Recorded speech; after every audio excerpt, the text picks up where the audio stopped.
Hola, hola, ¿qué tal? Bienvenidos a un nuevo episodio de Al Fin Tenemos Podcast. Hoy estoy aquí junto a mis queridísimos amigos y colegas de podcast, Milton y John.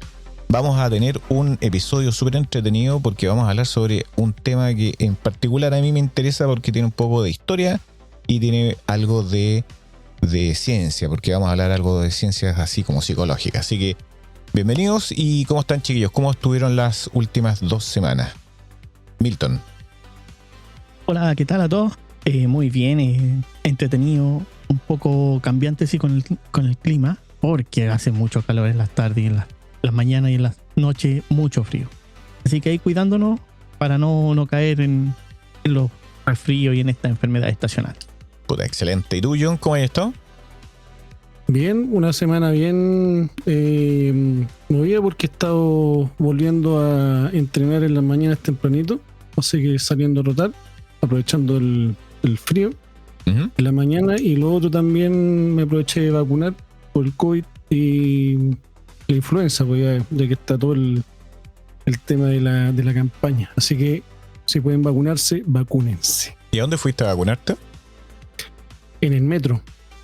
En el metro aquí en mi casa está el CEFAM, está ahí vacunando. ¿Y tuviste que dar algún dato? No, ninguno. O sea, hay una campaña comunal de vacunación. Sí, pero la campaña es en todas las comunas, pues, a nivel nacional.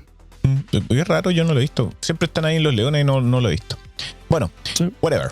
Han tenido una semana más o menos fuerte. Las últimas 2 semanas han sido bastante helados. Recién hoy día o ayer empezó como un poco a estar más temperado. Para ponerlos en contexto a quien nos esté escuchando, hoy día es 4 de junio. Pero el fin de semana anterior al 4 fue el anterior a ese fue uno de los fines de semana más fríos aquí en Santiago en los últimos 60 años. O sea, frío no en el sentido de la temperatura mínima, sino del promedio, porque entre la mínima y la máxima creo que habían como 2 o 3 grados de diferencia. Así que eso. Oye, más o menos ya sabemos a qué va, así que ahora nos va a tocar partir al tiro. Vamos con el reto anime. Milton, tu tema, tele. Sí, cabe señalar que este reto anime viene con relación al capítulo anterior de los maestros. Y el capítulo anterior no fue la de los maestros, el capítulo anterior fue la vuelta del hombre a la luna. La vuelta del hombre a la luna, es verdad. Claro, fue un error mío. Tranquilo. Sí. Y quedamos unos retos bastante buenos. El primero que fue el presentado fue Juan retó a Darío con Legend of the Galactic Hero. Bien.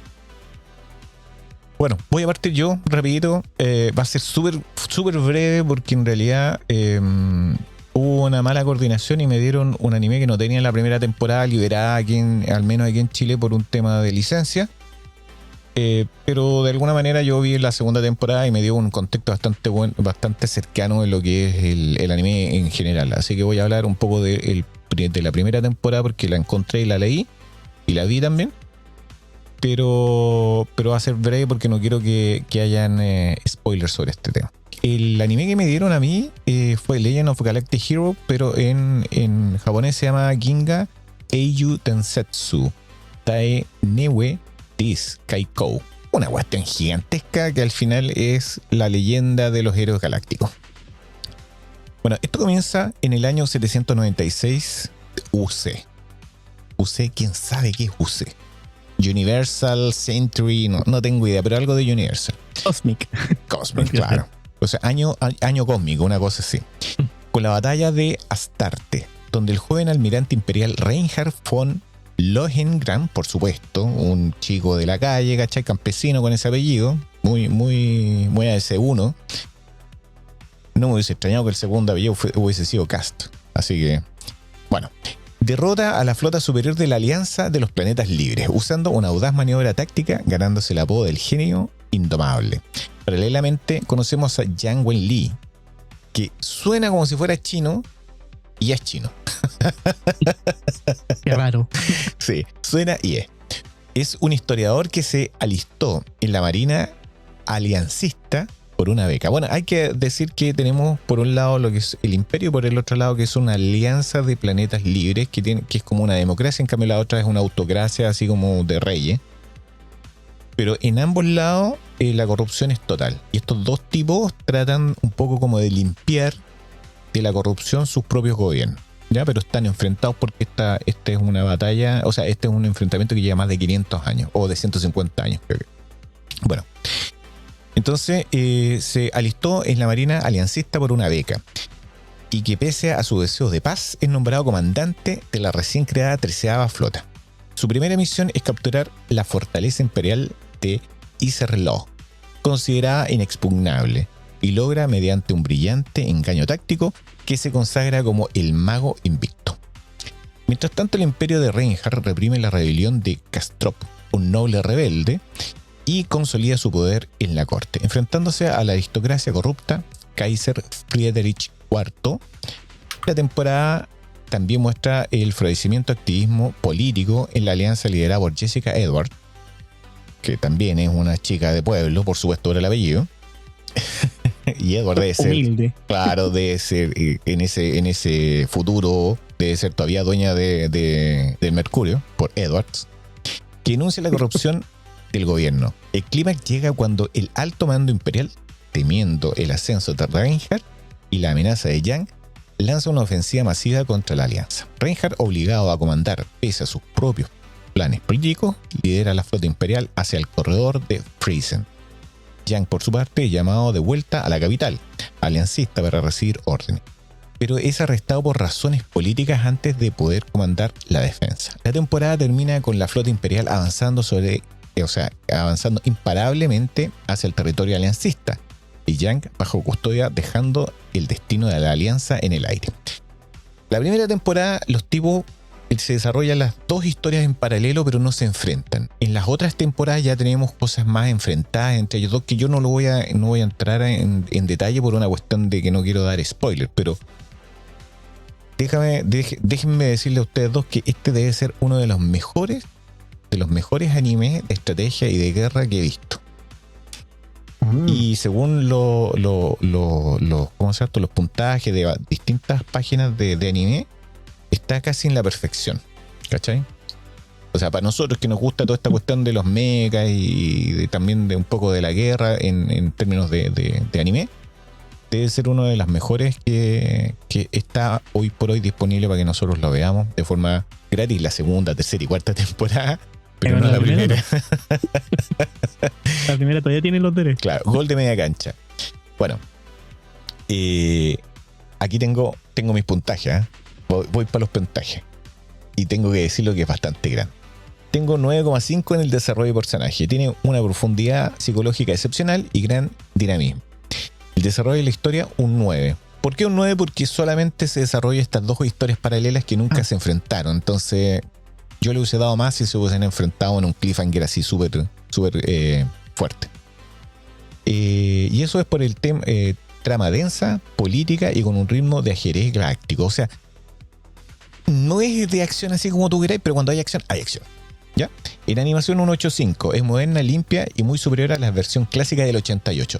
Tengo que decir que esta versión que ustedes me mandaron a ver es la que está en Netflix. Por alguna razón que desconozco no está la primera temporada porque parece que se venció una licencia, no sé, algo así. Pero es como un remake de esto que se hizo en el 88. Es como lo que le pasa un poco a Gundam, que tiene como reversiones de la misma historia para que se transmitió por los 70, los 80. ¿Sí? Y el promedio es un 9. Es una obra maestra moderna del género sci-fi. ¿Qué más te podría decir acá? El estudio de animación se llama Producción IG, que nosotros ya lo habíamos escuchado en otro anime, creo que fue por Pluto, me da la impresión. Fecha de estreno de la primera temporada fue el 3 de abril del 2018. Total de temporadas, la serie cuenta actualmente con 4 temporadas divididas originalmente en bloques de transmisión televisiva y estrenos cinematográficos en Japón. Tú cachai que en Japón todo lo que tiene éxito en la tele va después a una película. En cambio, Aquí en Occidente es al revés. Si la película es buena, siempre va a tener una serie de televisión después. La cantidad de episodios, la serie tiene un total de 48 episodios, o sea, 12 episodios por temporada, y se divide así. La primera temporada se llama Kaikou, por eso que nosotros nuestro anime termina el nombre diciendo Kaikou. ¿Ah? Dice Kinga Eiyu Densetsu Dienewe Dis Kaikou. La segunda temporada es Seiran. La tercera es Geki Totsu. Y la cuarta es Sakubou, creo que. ¿Ya? La segunda no es turca. Seiran sí tiene toda la pinta de serie turca. Aquí te dice, mira, voy a leer algo que tengo aquí escrito. Dice, es importante mencionar que aunque algunas de las plataformas de streaming se agrupan como 4 temporadas, en su lanzamiento original en Japón, las temporadas son 2, 3 y 4. Ya. Fueron estrenadas inicialmente como películas divididas. Ojo, divididas en episodios para la televisión. Y así es. Así que ese es más o menos lo que me pasó.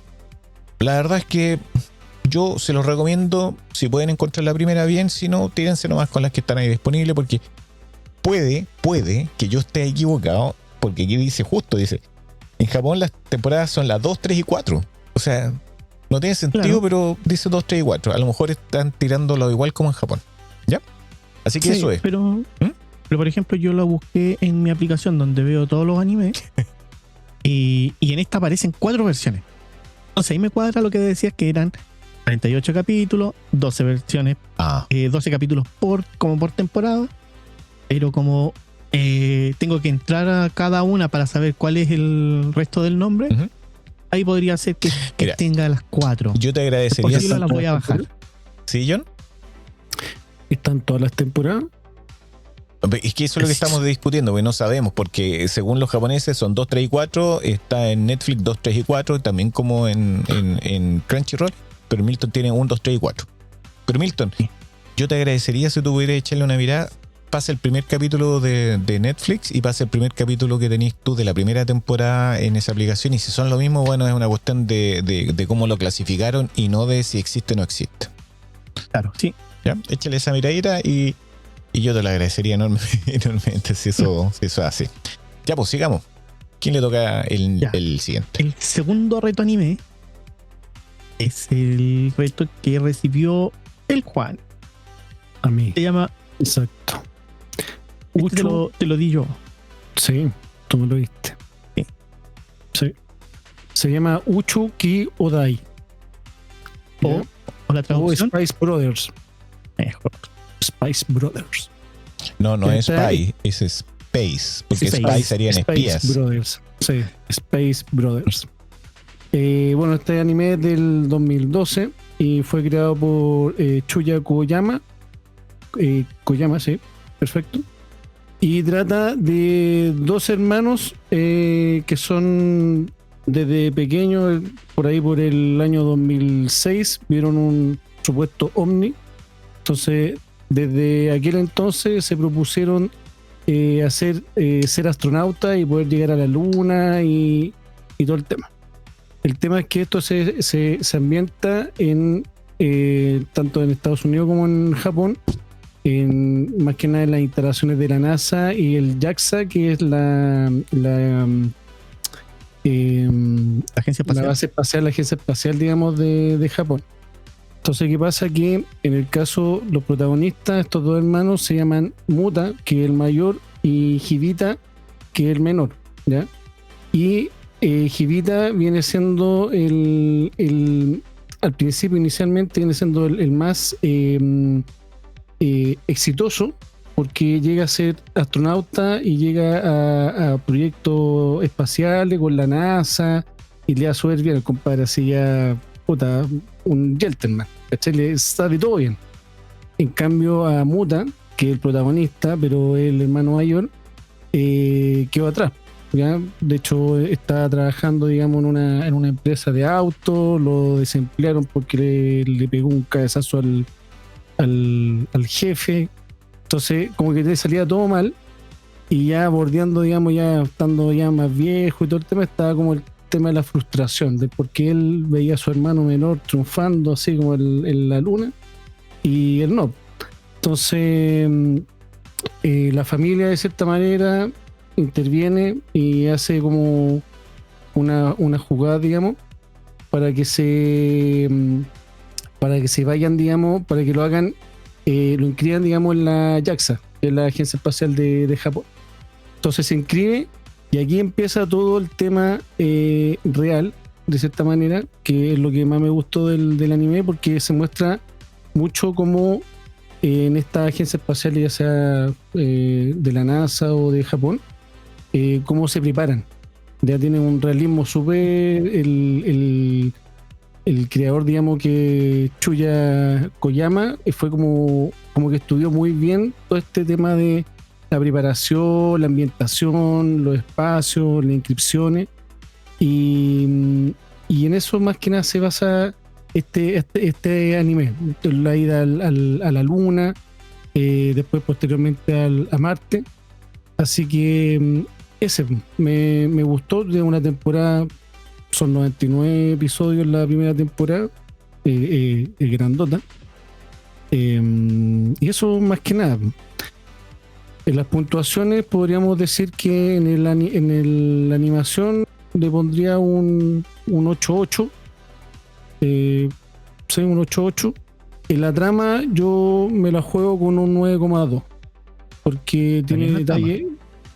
Sí, me la juego con un 9.2 y creo que estoy siendo muy castigador, porque de cierta manera se ve ciertos detalles que son muy preparados también, como les dije, porque cuando el creador hizo esto como un estudio, entonces como que se ve todo muy real, las preparaciones, los escenarios, el tema de la piscina, un montón de cosas. Entonces son como detalles como muy realistas. Yo le pondría un 9.2, creo, la trama, la animación y los personajes. Yo me la juego también con un 9. Con un 9. ¿Me falta alguna otra categoría en la puntuación? No. El promedio en general no. Yo me la juego con un 9. Me la juego con un 9. Está bien la puntuación. Sí, me gustó. Me la juego con un 9. Pero un 9, ¿es opinión tuya o calculado sumando todo y dividido por 3? No, todo. Promedio general. No, pero es tu opinión. No es calculado el promedio. Mi opinión. No es calculado. No, ya. Es tu opinión. Está bien, porque al final un poco como que uno le suma cosas que no están dentro de esos tres conceptos para poder hacer el promedio final.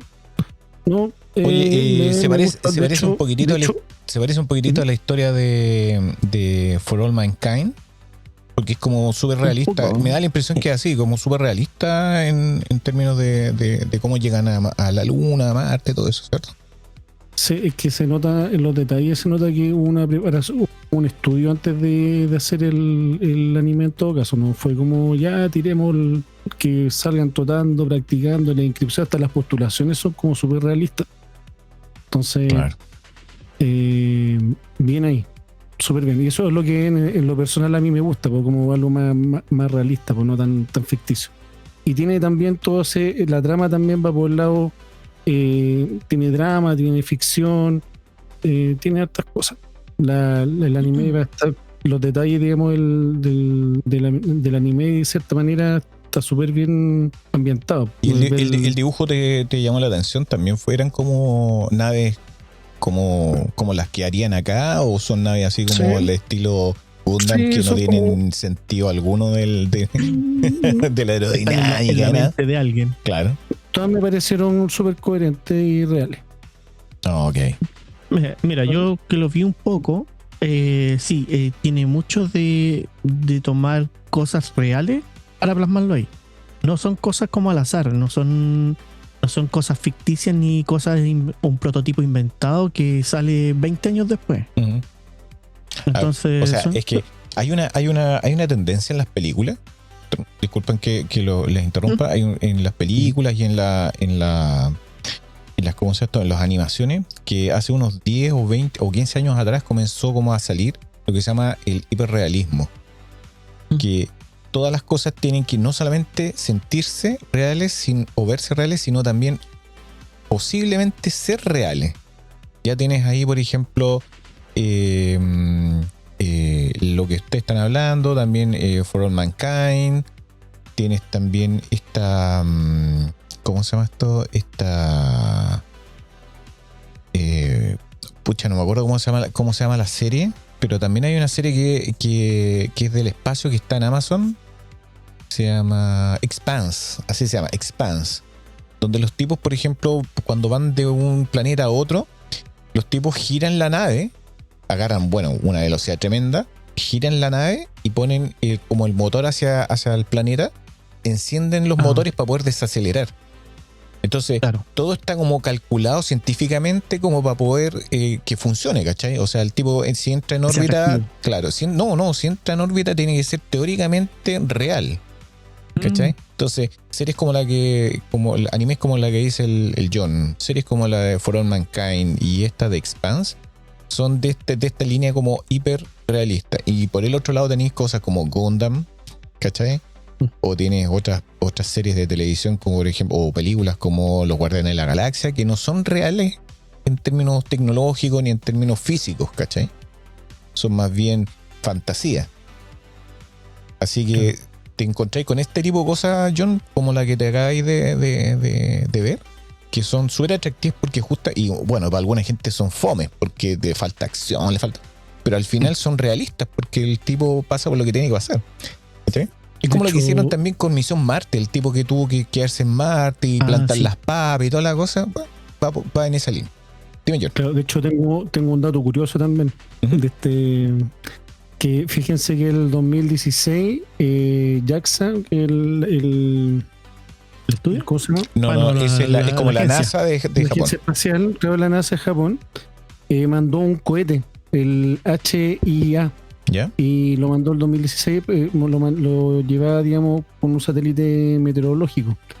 Y el entorno, digamos, está decorado, digamos, con los animes. Y eso lo habían hecho con sueños de niño y todo el tema. Entonces, la misma agencia espacial, JAXA, ha considerado bastante este anime como podríamos decir, como un referente o de motivación, un inspirador, digamos, para los niños, para un inspirador para los niños, para que puedan postular, digamos, para la agencia. Así que igual es una buena estrategia, digamos, de captación de talento. Y no solo en eso, porque nosotros hemos visto en otros capítulos donde también esto ha sido inspiración a través del deporte, a través de la ciencia y cosas así, que ellos comentan mucho para que la gente se motive a inscribirse y a participar en ciertas cosas. Exactamente. Oye, pasemos al otro. Pasemos al último reto que nos queda. Al mejor de los mejores. Que no tiene nada de realismo, pero es lo mejor. No, para nada. Este reto me lo dio a mí el Darío. Fue un agrado verlo nuevamente por trillonésima vez, ya que desde chico lo veo. Robotech, la saga de Macross, esa mítica que transmitieron acá en Chile, así que por allá por los años 80 y 90 y 2000. Que ojo, no hay que decir que este Macross sea igual que el Macross original, sino sí, es una reversión hacia Robotech. Sí. Ya, esta es la historia de una nave extraterrestre que cae en 1999. Ojo, ellos colocaron un año y le hicieron casi 20 años antes este anime. Así que todo lo que ellos pensaban, no se cumplió, la gran mayoría de las cosas se cumplen ahora. La mayoría. Por ejemplo, oye, sí, pero tú sorry que te interrumpa en este punto. ¿Cachai? Que en el año 1999 era como un pivote para muchas películas. Ya tenía ahí a Terminator, que decían que el mundo se iba a caer en 1999. Y tenías el tema del año 2000, ¿cachai? O sea, hay muchas películas simbolismo que le pegan, sí, que son como bien simbólicos. Dale más. Sí. Ya, cae en una nave extraterrestre y esta cae en el Pacífico Sur, en una isla del Pacífico Sur, apuntando más hacia el lado de Japón, y donde la humanidad queda en shock porque nunca había caído algo así, ni rastros tenían. Entonces empezaron a dejarlo como secreto de secreto mundial prácticamente. Y los ingenieros pasaron 10 años estudiando esta nave y la bautizaron como el SDF-1 Macros, dando el nombre a la tecnología Robotech. Por eso toma este nombre el anime. ¿Y Macros qué es? ¿Macros es la ciudad? Es la ciudad. Ah, es la ciudad. Entonces cae esta nave y como que todo viene un revuelo a nivel de tecnología, porque ya empiezan a construir armamento tecnológico, instrumentos, robots, todo lo que pueda ayudar a la gente o hacer cosas más fáciles, lo empiezan a hacer. Y lo que hacen es construir una ciudad alrededor de esta fortaleza. Y todo en el capítulo 1 pasa todo esto. Y en el capítulo 2 es el lanzamiento oficial de la nave, porque viene una nave señuelo de los extraterrestres, y esta nave se activa y hace un disparo automático, sí. Y entre comillas era como de advertencia, pero todos los radares notaron que algo explotó en el espacio. Oye, pero cuando dice esta nave, el SDF-1 fue el que disparó. Exacto, porque tenía un protocolo de seguridad. Ahí lo empiezan a explicar y dicen que esto fue de forma automática, o sea, lo que cualquier tipo de ataque. Lo que hicieron los humanos fue tomar la SDF-1, que era una nave que cayó, la modificaron, la estudiaron, la modificaron un poco y creyeron tener el control de la nave, pero no era así. Exacto, porque actuó sola la hueá, ¿eh? Sí, porque todos quedaron así, ¿qué está pasando? Y después empezaron a mirar qué había pasado. Una disparó, se reventaron cosas, se echó casi la mitad de la ciudad, habían construido alrededor, porque esto era como un rayo de plasma. Ok. Entonces todo lo que estaba cercano se desintegraba. Y con esto empieza la travesía del SDF-1, porque empiezan a ver que empiezan a llegar naves enemigas, pero así, pequeñas flotas de 10, 20 naves, pero con una capacidad de destrucción casi de destruir la Tierra en un día. Y en esto aparecen estos nuevos rivales que se llaman los Centraedi. Y los Centraedi eran gigantes de 30 metros, como en nuestra historia mitológica. Pero humanoides, ¿cierto? Exacto, eran humanoides. Así. Y claro, ellos venían de una raza que era netamente guerrera. Similar, así como decir los Saiyajin. Lo único que servían era para pelear.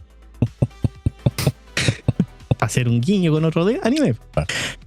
Y en esto empieza toda esta afán de ellos, los Centraedi, de recuperar esta nave, porque se supone que esta tiene secretos que vienen de los maestros de la robotecnia o los creadores de ambas razas. Se supone que son los creadores de todo nuestro sistema solar o nuestra esencia como tal, pero ellos habían creado estos otros guardianes que tenían ellos. O sea, yo por lo que me acuerdo, los Centraedi eran como los perros de guerra de los maestros, y los maestros mandaron a recuperar la nave, ¿cierto? Que alguien se la robó. Sí. Esa era, si no me acuerdo, esa era la cuestión. Más que nada fue que la nave, claro, estuvo en combate y la nave se perdió en el universo, que hizo un salto de transposición. Pero sola, no es que alguien se la robó. Ok. No, porque cayó y se dicen que murió toda la tripulación. En ese minuto estaba, porque era gigante, y más encima era como para los Centraedi debería haber sido como para pilotearla por 2 o 3 personas nomás, porque era gigante, pero ellos, como eran gigantes, podían manejarla. Ok. Pero esta nave ya tenía como capacidad automática. Entonces los maestros de la robotecnia la querían recuperar porque se supone que escondía los secretos de la protocultura. La protocultura es una esencia para crear genéticamente cuerpos que tengan vida y tengan inteligencia. Pero que era como una energía, una fuerza vital. Era una fuerza vital. Magia. No, es fuerza vital más que nada. Es literalmente como la esencia que tiene la Tierra de poder producir vida. Y eso es lo que querían capturar ellos. Pero como la nave no servía mucho, o las investigaciones no le daban crédito a nada, los los hombres la utilizamos como arma de guerra, ¿no? No, literalmente era un buque de guerra en el aire. Y estos ataques empezaron y llega un punto donde el capitán de la nave dice ya, ¿sabes qué? Vámonos al espacio, alejémoslo lo más posible para que no nos ataquen. Sí, arranquemos. ¡Pum! Empiezan a tratar de elevarse y lo primero que pasa, todos los motores se fueron al espacio, solos, sin nave. La nave volvió a caer. Así que los motores que lo hacían flotar. Sí, pues. Eso se lo pusieron los humanos. Los gravitatorios se fueron. Ellos siguieron generando la gravedad, pero la nave no era capaz de contenerlo. Ya, pero los motores eran puestos por los humanos, supongo. Sí. Le hicieron un overhauling. Sí. No, ¿cómo se llama ese programa? Enchúlame la máquina. Eso, enchúlame la máquina. Pero bien así, utilizando. Arcaico, claro, no, pero estuvo. Wish en la hora. Y como nunca lo habían probado, entonces no sabían qué pasaba. Ya. Ok. Y eso sí, el capitán tenía harta base de la nave. Uh-huh. Y a su tripulación que hiciera un salto de transposición. Que es viajar en el espacio-tiempo y llegar a otra coordenada. Y la orden del capitán, okay. La orden del capitán fue: llévenme detrás de la luna. Uh-huh. Hacen el salto de transposición, llevándose media ciudad. Uh-huh. Y el problema fue que el salto no llegó a la luna. ¿Dónde llegó? A Plutón. A la órbita de Plutón. El guan que hizo el cálculo trabajaba en la Junaev. Claro. Estaba cobrando un pesito de más. Calculó a 8 lucas el desayuno. La cajita de jugo con el pancito. La cajita de jugo, claro. Sí. Así que de ahí viene la otra travesía para el SDF-1. Que es volver a casa. Volver a casa, porque ellos querían, primero porque no sabían cuántos recursos tenían, si es que le iba a dar el tiempo para volver. Y después, si es que los habían seguido o no. Entonces ahí empieza la travesía de la vuelta. Aquí donde tenemos varios personajes. Uh-huh. Los principales son la capitana Lisa Hayes, que es la coordinadora de puentes de todas las aeronaves. Tenemos al capitán Roy Fokker. Es el primer capitán que tiene todo el destacamento de Baritech, así se les llama a las naves, que son un modelo entre un F-14 y un F-18. Mítica nave de los animes de los años 80, 90. 80 y 90. Claro, mítica. Tú vas a una juguetería hoy día otaku y lo primero que veis es ahí un Baritech. Un Baritech. Y la particularidad del Baritech era transformable. Tenía 3 opciones. Era Battleoid, Guardián y avión. Oye, ¿y se habrán inspirado un poco en los Transformers? O sea, me estoy saltando esta cuestión, pero una cuestión global. Tú cachai, los Transformers, hay una historia dentro de Netflix que te dice cómo se hizo los Transformers, y los Transformers fue una idea que nació en Japón y que lo tomaron un tipo, lo pescó, se lo llevó a Estados Unidos, lo renombró y le sacó provecho a la situación, pero nacieron en Japón. Entonces era como creo que fue muy, muy inspirado en ese tema, pero claro, porque tenía cuestiones como en ese tiempo, no sé si en el mismo tiempo, pero un poco antes, 5 años antes, tenía ahí el Vengador, tenía ahí el Vengador, tenía ahí el Super Magnetron. Sí. Que los tipos como que tenían varias fases en su robot, y yo creo que trataron de meter esa parte de cambiarse como de forma en ensamblaje. Claro, pero en estos animes como más militares. Exacto. Y claro, tiene mucha influencia. Por ese periodo todos querían ser cómo transformar algo para que sea más productivo. Claro. Y en esto le resultó muy bien la puesta en escena a Harmony Gold. Harmony Gold. Sí. Oye, ya, pues, entonces los tipos llegaron a Plutón. ¿Qué pasó con la gente de la ciudad?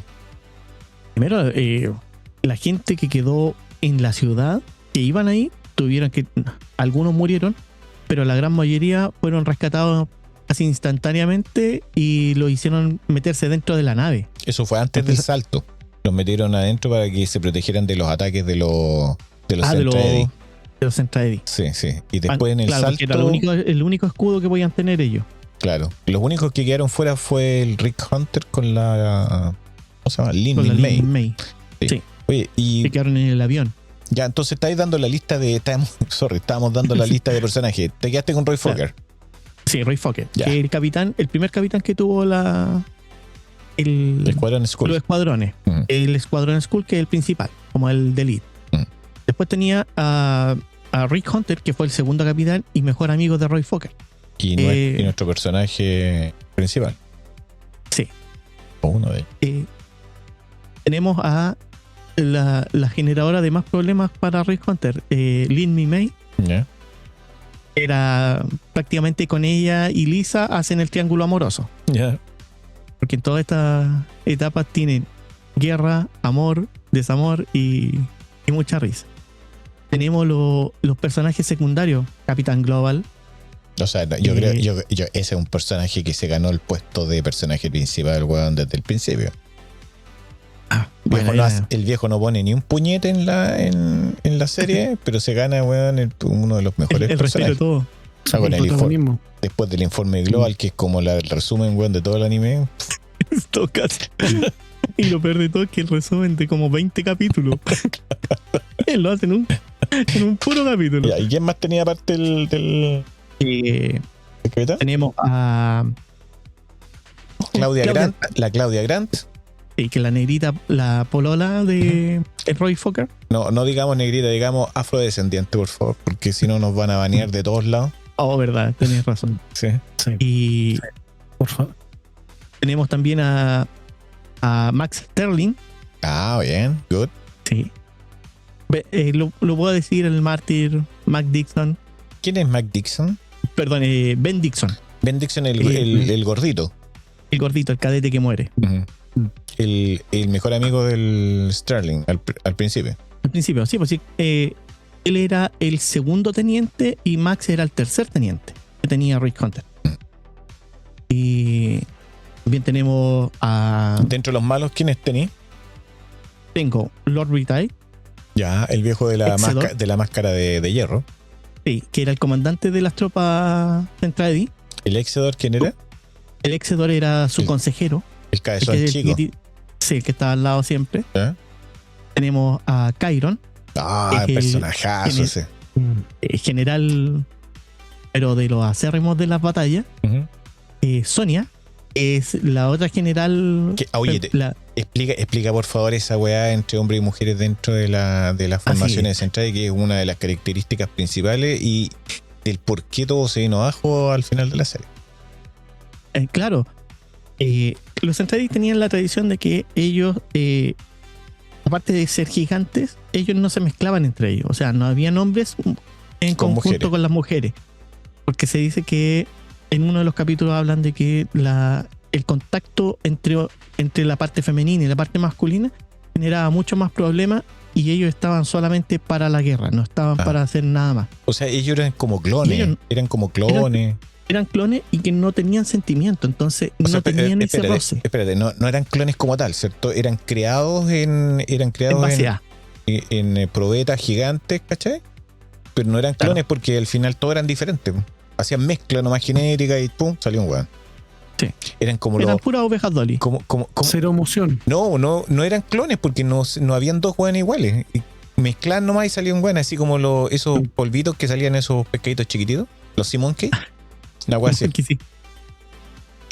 Ya, po. Y claro, y ahí ellos tenían eso. Entonces cada nave tenía o era de mujeres o era de hombres. Entonces nunca se relacionaban. Entonces el Chiron y la Sonia eran como lo mismo, pero en su propia Versión. Y nos queda la más rica de todas, po. Mirilla. Mirilla Parina, po. ¿Es Mirilla Parina o Mirilla Farina? Parina, sí. Sí. Puta. Ese yo creo que es la relación más linda que hay, pues, weón, esa transformación de mala, maldita a buena. Ajá. Oye. Y, Bueno, para todo es que en un día se enamoró. Po. Sí, no, ese La personaje primera cita, fue amor a primera vista. Claro, O primer cuchillazo. ese personaje estaba anime H Sí. todo el rato. Tenía mucho ahí ese pelito verde. Sí, no, ¿qué te diré, weón? Cuando yo tenía como 13 años, weón, fue sueño húmedo, weón, mío y de muchos compañeros míos. Pero si te das cuenta, en esa época ya estaban pensando en cómo hacer holográficamente las cosas. Porque la batalla que tiene Max con Mirilla en el juego de video, mortal. en el B es en 2D y el nivel A, que era el mejor, era en 3D. Y pero salen mortal, de la. Pero mortal, weón, mortal. Los weones imaginan. Muchos guiños, weón. No, el mostrar ese juego fue como. Puta, lo que todos deseábamos en ese momento que fueran los juegos cuando estábamos jugando el Galaga, weón. Y en realidad, weón, esa otra weón está a otro nivel. Sí. Ya vamos avanzando que nos vamos 40 minutos. Ya, bueno, la historia que de esto es el cierre, o sea, uno de los cierres principales o que uno deja de decir como que de cortar como la serie, donde aquí ya no puede haber más, es cuando la flota Centraedi, el comandante general, el Dolzar, empieza a ver empieza a tener los informes de los generales. Y en una manda a Sonia un informe que le dice que la exposición de los Centraedi a la vida microniana, porque así le decían ellos, porque como éramos más chicos, decían microniano. Estaba haciendo mella en todas las tropas Centraedi. Entonces Dolzar manda 4 millones de naves a atacar la Tierra. Pero Dolzar no era Britai, Dolzar era el comandante general. Ok. Sí, el peladito. Sí. El pelado gordito. El boss of the boss. Sí. El jefe de los jefes. Era bueno. Sí. Era bueno entonces. Y en ese minuto, como ya había mucha interacción, porque los Centraedi habían mandado muchos espías a la nave, ellos ya tenían mucho informe. Entonces, cuando vieron que Dolzar iba a tomar como el mando, iba a exterminar a todos aquellos que habían tenido contacto con los micronianos. Como que era un virus. Sí, un virus que ellos tenían ya, entonces no podían vivir.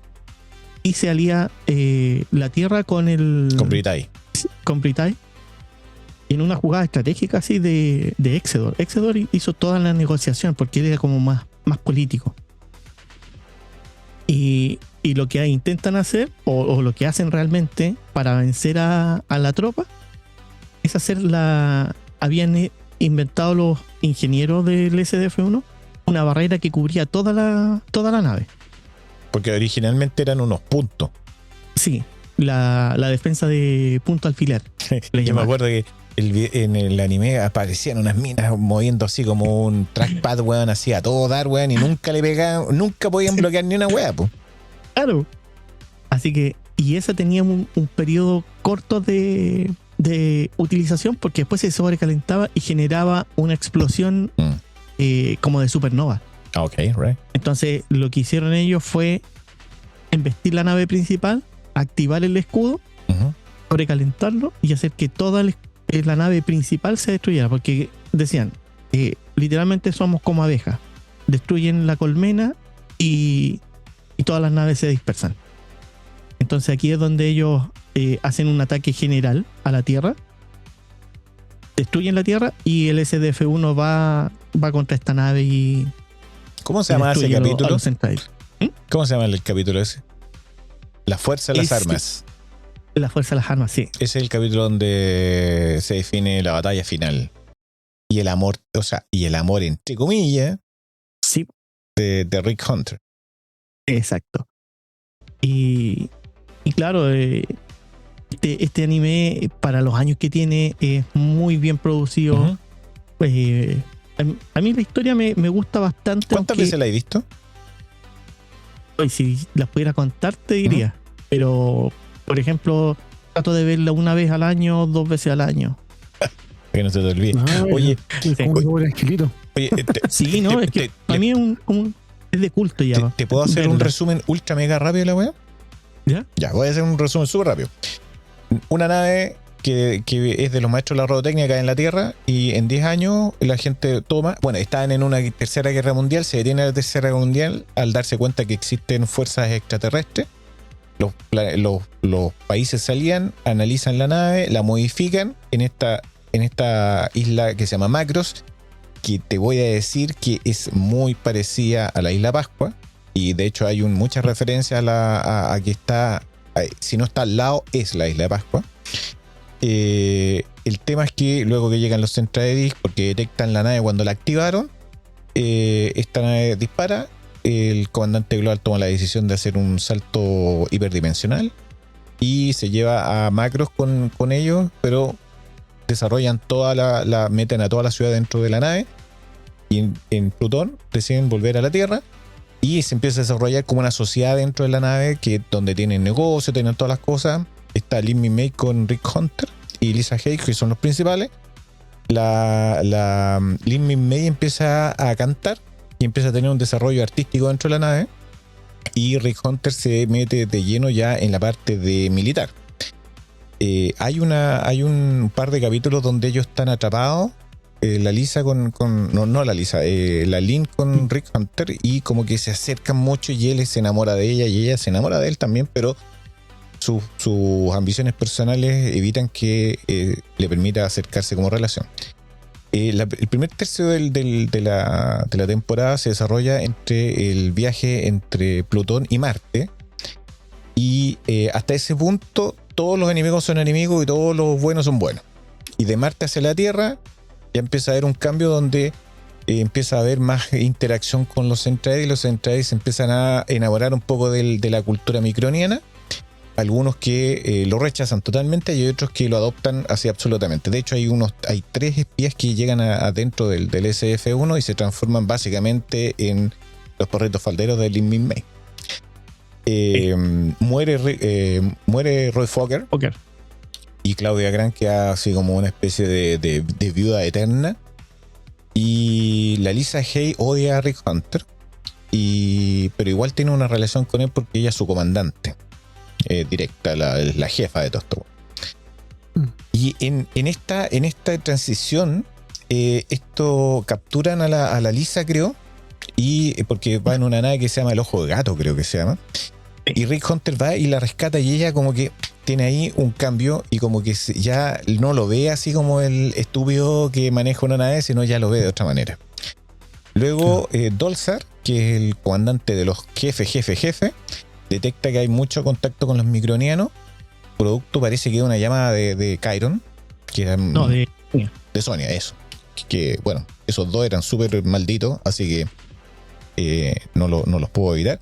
Y Sonia manda a la Mirilla Parina, y esta tiene un enfrentamiento con nuestro queridísimo amigo que se llama Max Sterling. Y ella queda asombrada con las habilidades que tiene este tipo. Claro. Entonces ella se pone como fin matarlo, pero al final termina enamorándose de nuestro queridísimo amigo. Espérame, deja terminar y vamos a ir para allá. Terminan llegando a la Tierra, y Dolzar ya toma la decisión de matar a todos los Centraedis, porque como los volvían a generar como si fueran aviones de papel, dice, matémoslos a todos y nosotros destruyamos la Tierra. No nos interesa el SF-1, prefiero destruirlo que caiga en las manos de esta gente. Y los Centraedis, que están sentenciados a muerte, toman la decisión de aliarse con los humanos, le prestan ropa, entre comillas, o sea, le prestan tecnología, y se enfrentan a las fuerzas de Dolzar, que eran como 1 contra 1 millón. Esa era la relación. Y en algún punto aparece nuestro amigo Chiron, que había apretado cueva para otro lado. Dice, no, voy a volver, porque si no igual me van a matar, así que prefiero morir en batalla que morir corriendo.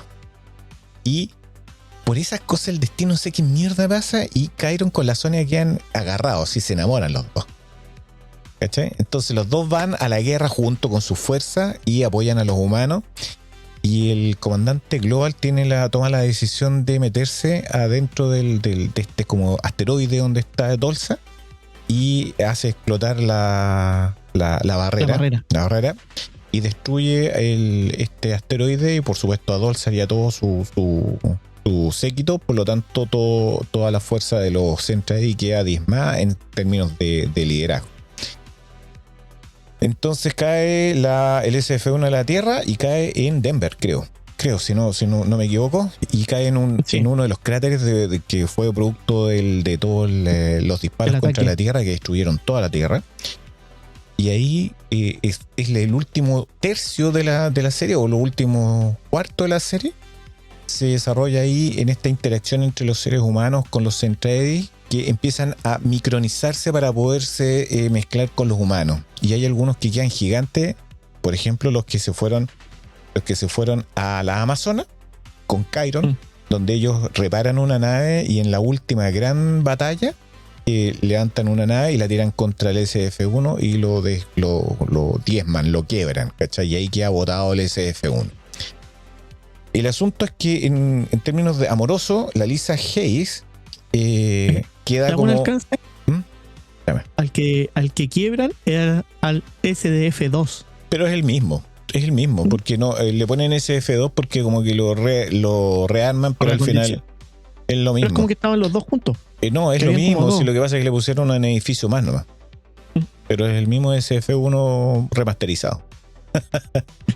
Bueno, la cuestión es que la Lisa Hay y Rick Hunter y Lin Min May, antes de la batalla, la Lisa está totalmente enamorada de Rick, pero él sale a despedirse de la Lin, y cuando tiene que tomar la decisión final el Rick Hunter, después de que se destruye la nave Dolsa, él baja y va a buscar a la Lisa.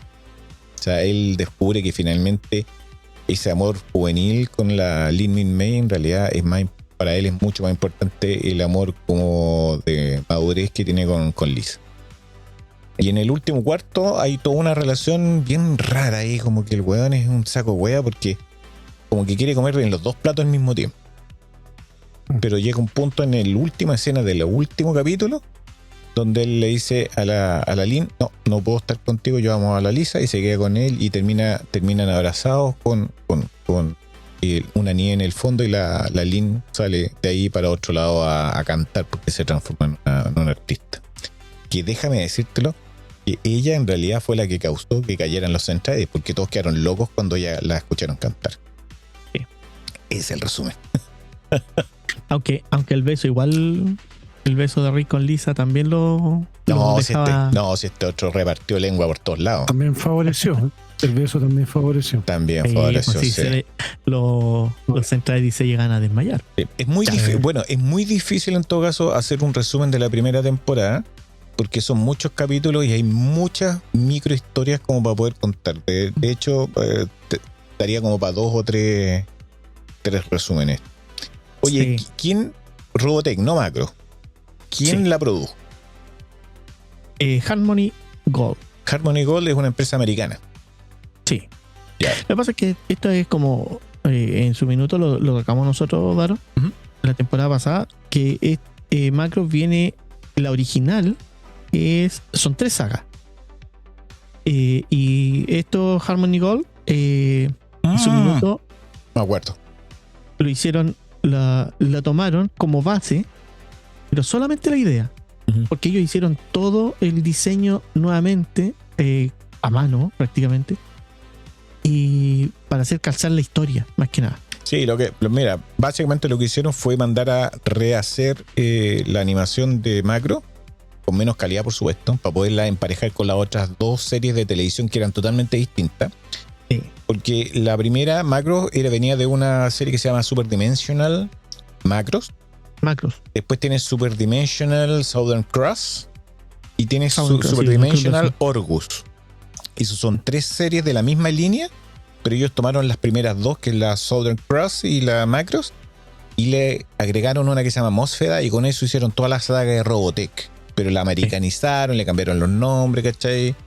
Y por eso tiene 36 capítulos, porque ellos tuvieron que alargarla debido a que, o entrelazarla para hacer la cantidad de capítulos que les pedía el formato americano. Sí, me acuerdo. Sí, entonces Harmony Gold, ¿cuántos capítulos tiene?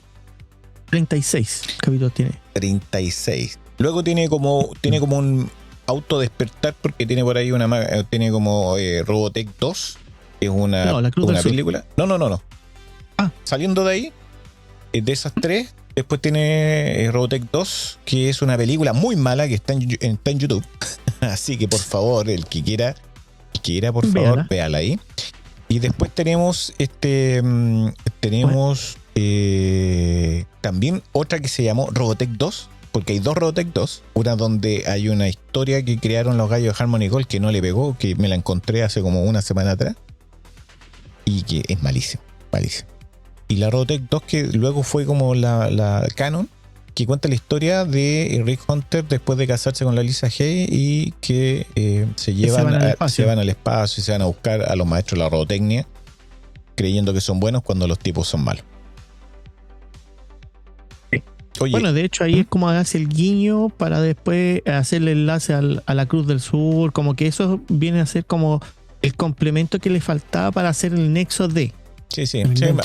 Hay una mecánica ahí que se repitió varias veces, porque teníamos también el tema de los Super Sentai que se transformaron en los Power Rangers. Tenemos Transformers que también se generó de una serie allá. Pero fue una ¿cómo se llama esto? Una fórmula que se ocupó muchas veces. Saban, que era el de los Power Rangers, la generó, y después Harmony Gold también trató un poco como de utilizar la misma idea y fue a buscar series a Japón. Oye, puntajes para poderla hacer corta porque estamos a 56 minutos. Mira, para mí esta serie tiene por el año, para mí es un 9 la historia. Le podían haber sacado más partido, pero los personajes estaban concisos, buenos. La historia central, la principal, estuvo muy bien desarrollada. La secundaria como que le faltó un poco más, pero... Ya, ¿el 9 qué es? Es de personaje. Historia. Personaje. Sí. Claro. El desarrollo, el diseño para el año, yo le doy un 8.7, un 8.8. ¿Ya? Porque tiene mucha dinámica, muchas cosas nuevas que uno no esperaba en ese minuto. ¿Animación? Y la animación, ahí es donde se me cae, pero por el tiempo es un 8.5. Pero también pensando en comparándolo con otros animes que tienen mejores calidad para ese tiempo, por eso es un 8.5. ¿Y tu promedio general? Promedio general un 8.7. Un 8.7. Sí. Estupendo. Oye, súper bueno. Te tocó una que me hubiese gustado haberme la visto. Tiene parto. O sea, tiene para poder estar conversando de esto, un capítulo completo de esto. Sí, lo voy a ver. Sí, lo voy a ver. Súper. Está dentro de la página de nosotros, que es interna, por supuesto, para los que estén escuchando. Nosotros tenemos como una especie como de intranet. Y tenemos una página donde tenemos nuestros retos y los links para poderlo ver. Así que puedes sacarlo de ahí, John, si le quería echar una mira. Oye, pasemos al tema principal, porque que voy a tener que resumir, weón, al estilo, weón, hiper resumen, ¿cachai? Porque en realidad me queda muy poco tiempo. O vamos a tratar de comprimir. Mira, en realidad yo lo que les quería hablar era sobre los videntes y falsos profetas. ¿Ya? Ese es como el título del tema principal de hoy día. Y me voy a pensando un poco en el tiempo, me voy a concentrar en un caso en particular, que es el de un ¿cómo se llama esto?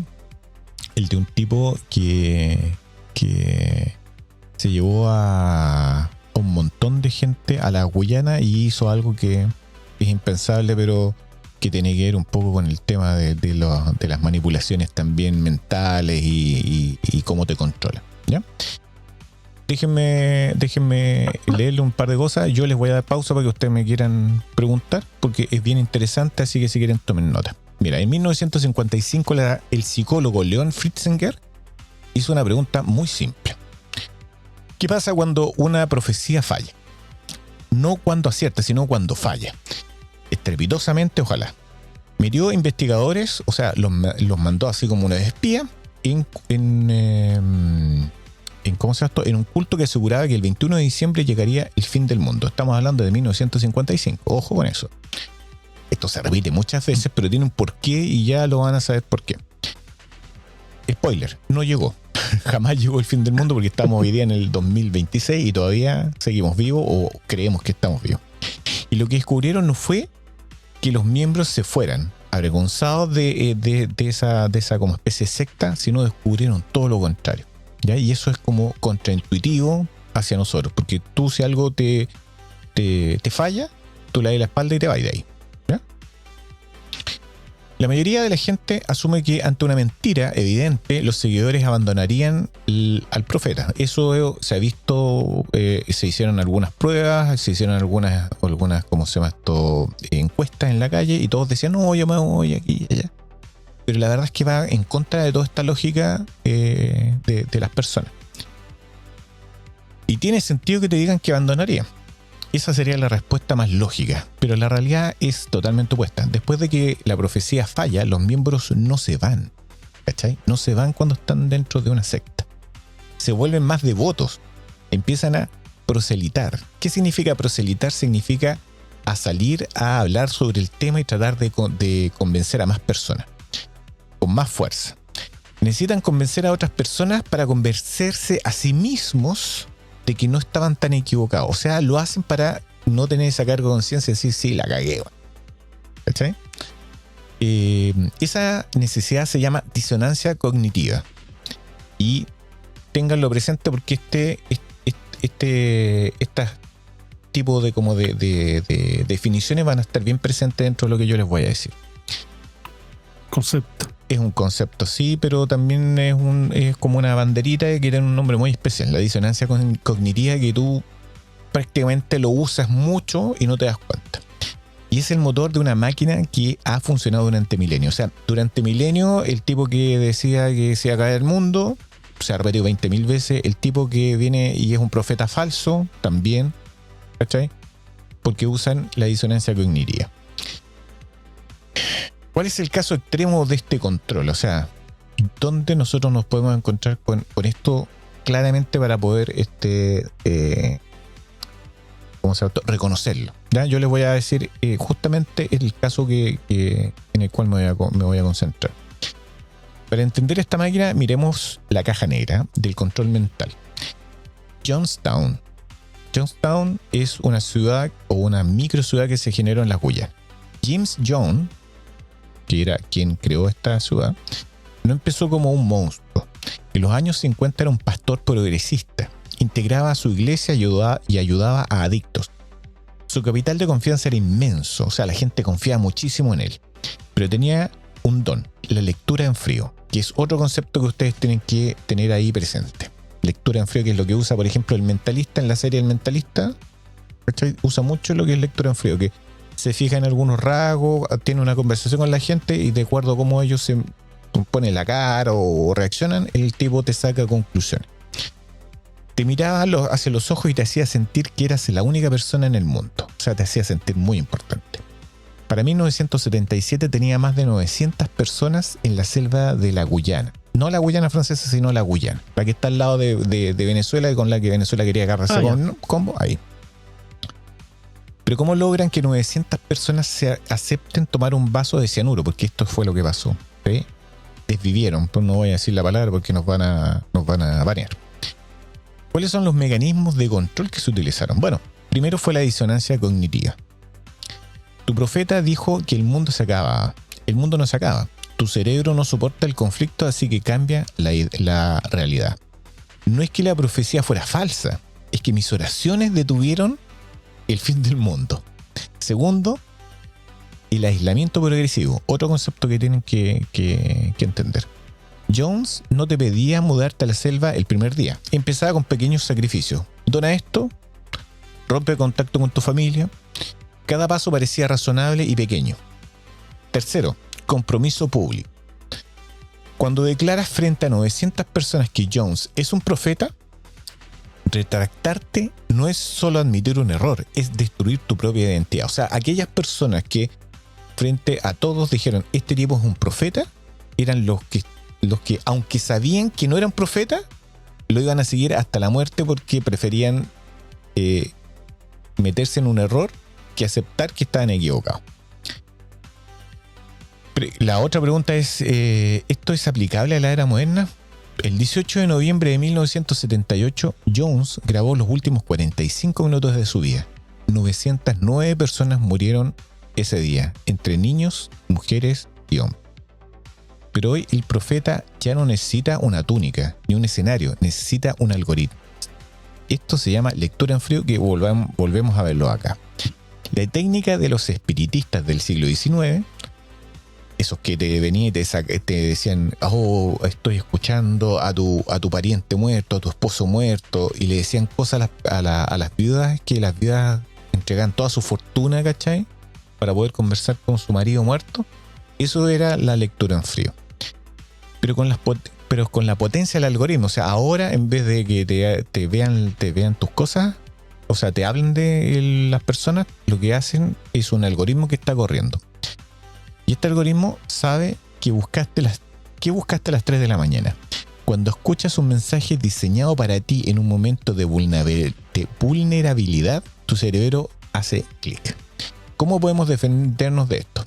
Bueno, en 1948 el psicólogo Bertram Forer demostró que aceptamos descripciones vagas como revelaciones únicas. Se llama efecto Forer. Otro punto que tienen que recordar. Solemos preguntarnos cómo pudieron caer tan bajo esta gente que se suicidó. Que se desvivió. Pero la pregunta honesta es, ¿qué tendría que estar pasando en mi propia vida para que yo mismo hubiera cedido ante ese tipo de presión? Quizás la mejor defensa contra un profeta no sea la inteligencia, es la humildad de aceptar que estamos biológicamente programados para buscar certeza en un mundo incierto. Y que al renunciar a la capacidad de dudar de nosotros mismos, le entregamos las llaves de nuestra identidad a quien sea lo suficientemente hábil para decirnos exactamente lo que necesitamos escuchar. ¿Cachai? Eso más o menos. Déjame ir acá. Tengo aquí unas cositas. Claro.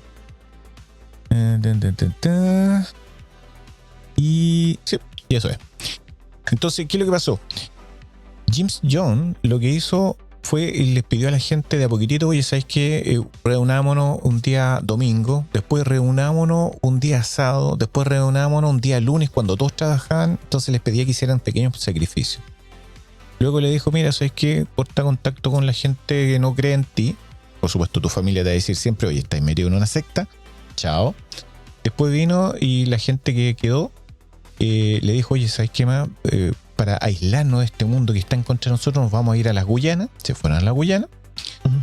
En ese punto le dijo, mira, solamente porque nosotros mantenemos aquí todo ordenado, necesitamos sus pasaportes, los vamos a guardar, ustedes lo piden cuando quieran. Mentira, nunca se los devolvían para que la gente no se arrancara. Aquí es un poco lo que pasó en la Villa Baviera, ¿ya? Que los tenían es así como aislados. Y presos. Exactamente. Después tienes estas manipulaciones donde te privan de sueño. Te hacen llegar a extremos de cansancio absoluto. Te hacen presiones psicológicas, donde te hacen dudar de ti mismo, de las cosas que tú ves. Entonces llega un punto en que tú cedes ante esto y lo que te pidan tú lo haces. Porque ya no quieres seguir luchando contra el sistema. Entonces, ¿por qué pidió este gallo que el James Jones que la gente tomara ese juguito con cianuro? Y que no aparece dentro de lo que yo les dije. Lo que pasa es que en algún punto los familiares de esta gente llamaron y se pusieron en contacto con un senador de Estados Unidos. ¿Le explicaron la situación? ¿Ah? ¿Había gente que era norteamericana? ¿O no, todos eran norteamericanos. Todos. Y los llevó desde Estados Unidos, se fueron todos a la Guyana. Bueno, el tema es que este senador tomó carta en el asunto, se fue para allá, bajó en una avioneta en un aeródromo muy cerca de donde él está y lo mataron.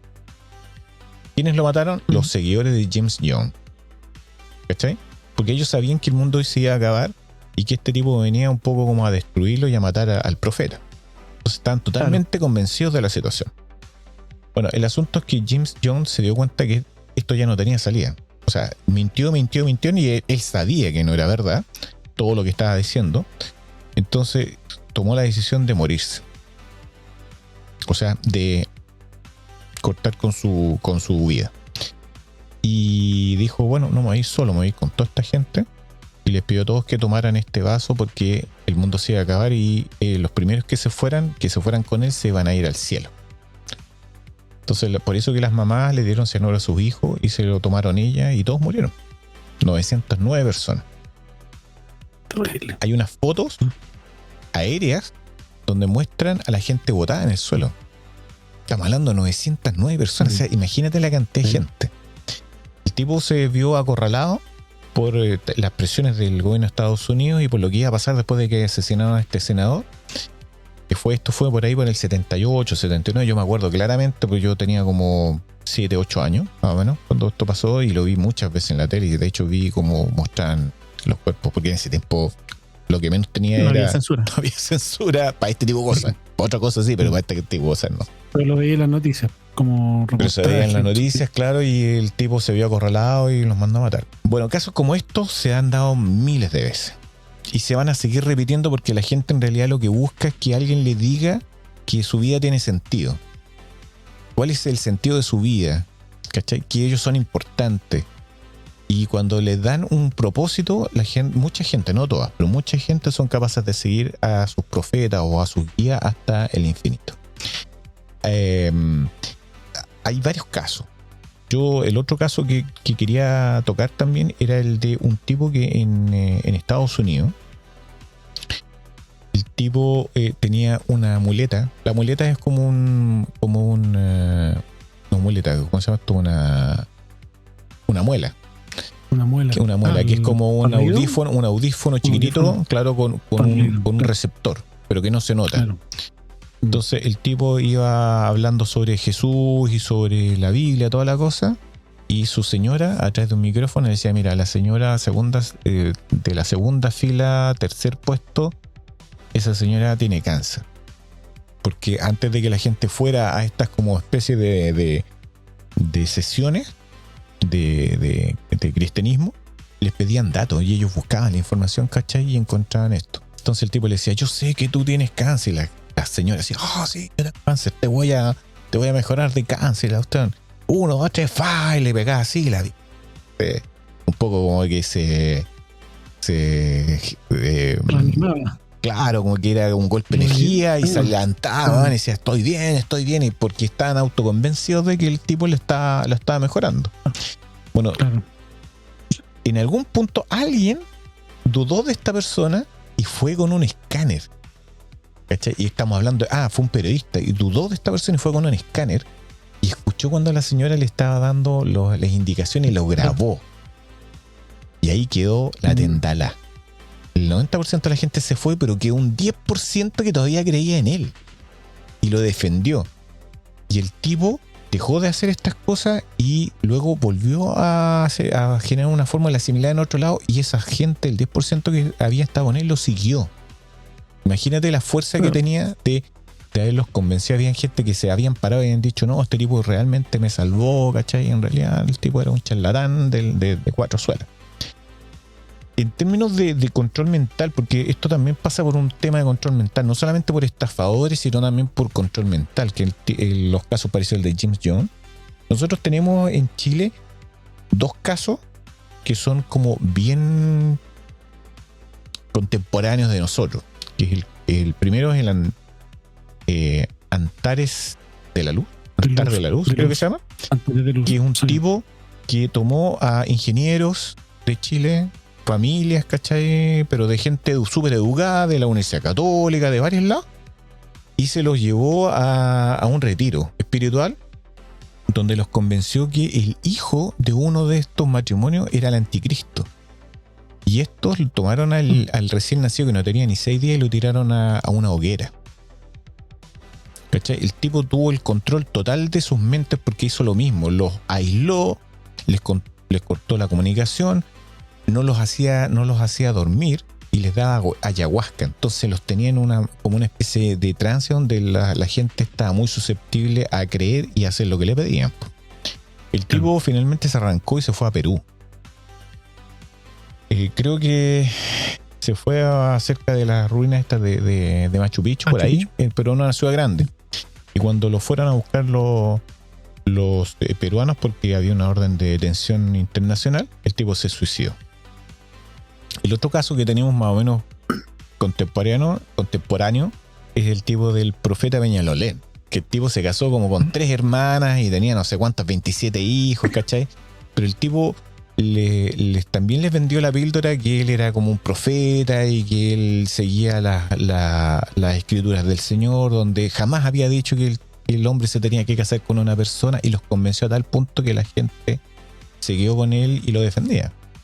O sea, tenemos un montón de ejemplos. En términos internacionales, yo creo que el otro caso que es súper fuerte y que es muy parecido al tema del de Antares y del profeta es el de un japonés. Aquí. Déjenme buscar aquí, déjenme echar una miradita aquí. O sea, falso profeta. Japonés. Atentado.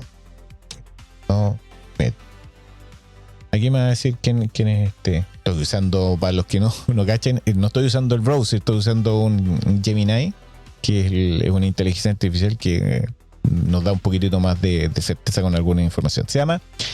El tipo se llama Shoko Asahara, ¿ya? Y el 20 de marzo de 1995 mandó un montón de científicos, ingenieros, gente súper preparada a hacer un atentado en el metro de Japón donde soltaron gas sarín. Me acuerdo de eso. Murieron, no sé si son como 12, una cosa así. 13 personas murieron, pero miles quedaron con problemas.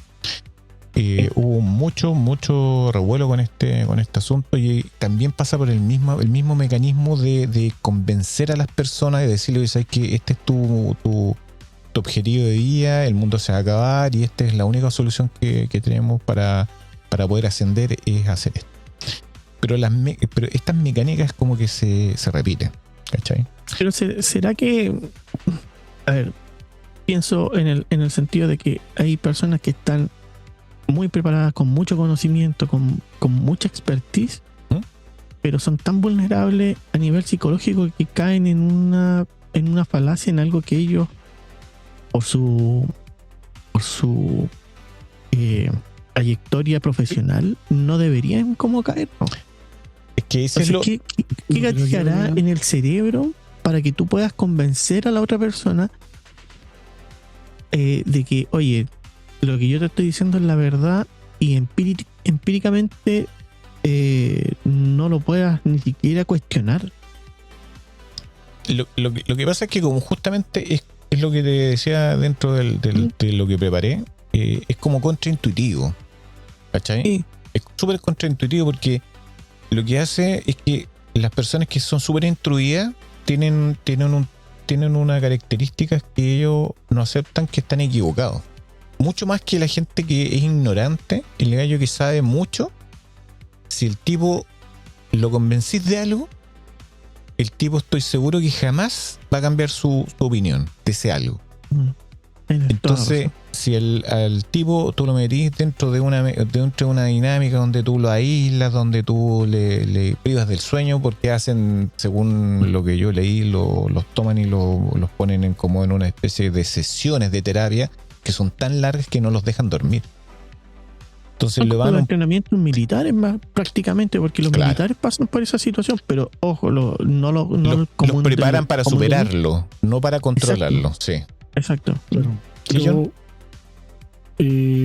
Claro, es que compartiendo lo que dicen ustedes, no necesariamente tiene que ser como por el lado si eres como inteligente, si tienes profesión y todo el tema, sino que va por el lado de la vulnerabilidad, porque cuando uno está vulnerable, sea por ejemplo por la pérdida de un familiar, un desempleo, algo que te haga bajar la guardia, claramente ahí se filtra todo esto que estamos llamando manipulación de cierta manera. Entonces no necesariamente uno puede decir, oye, que este era abogado, ingeniero y todo el tema, porque cuando baja la guardia, la manipulación es mucho más fácil que entre. Entonces, tú te haces... Sí, lo que pasa es que es mucho más fácil para la gente que tiene educación, porque, como te digo, una vez que tú le metes este bichito, ¿cachai? El tipo jamás va a aceptar ante los demás que se equivocó. O sea, imagínate,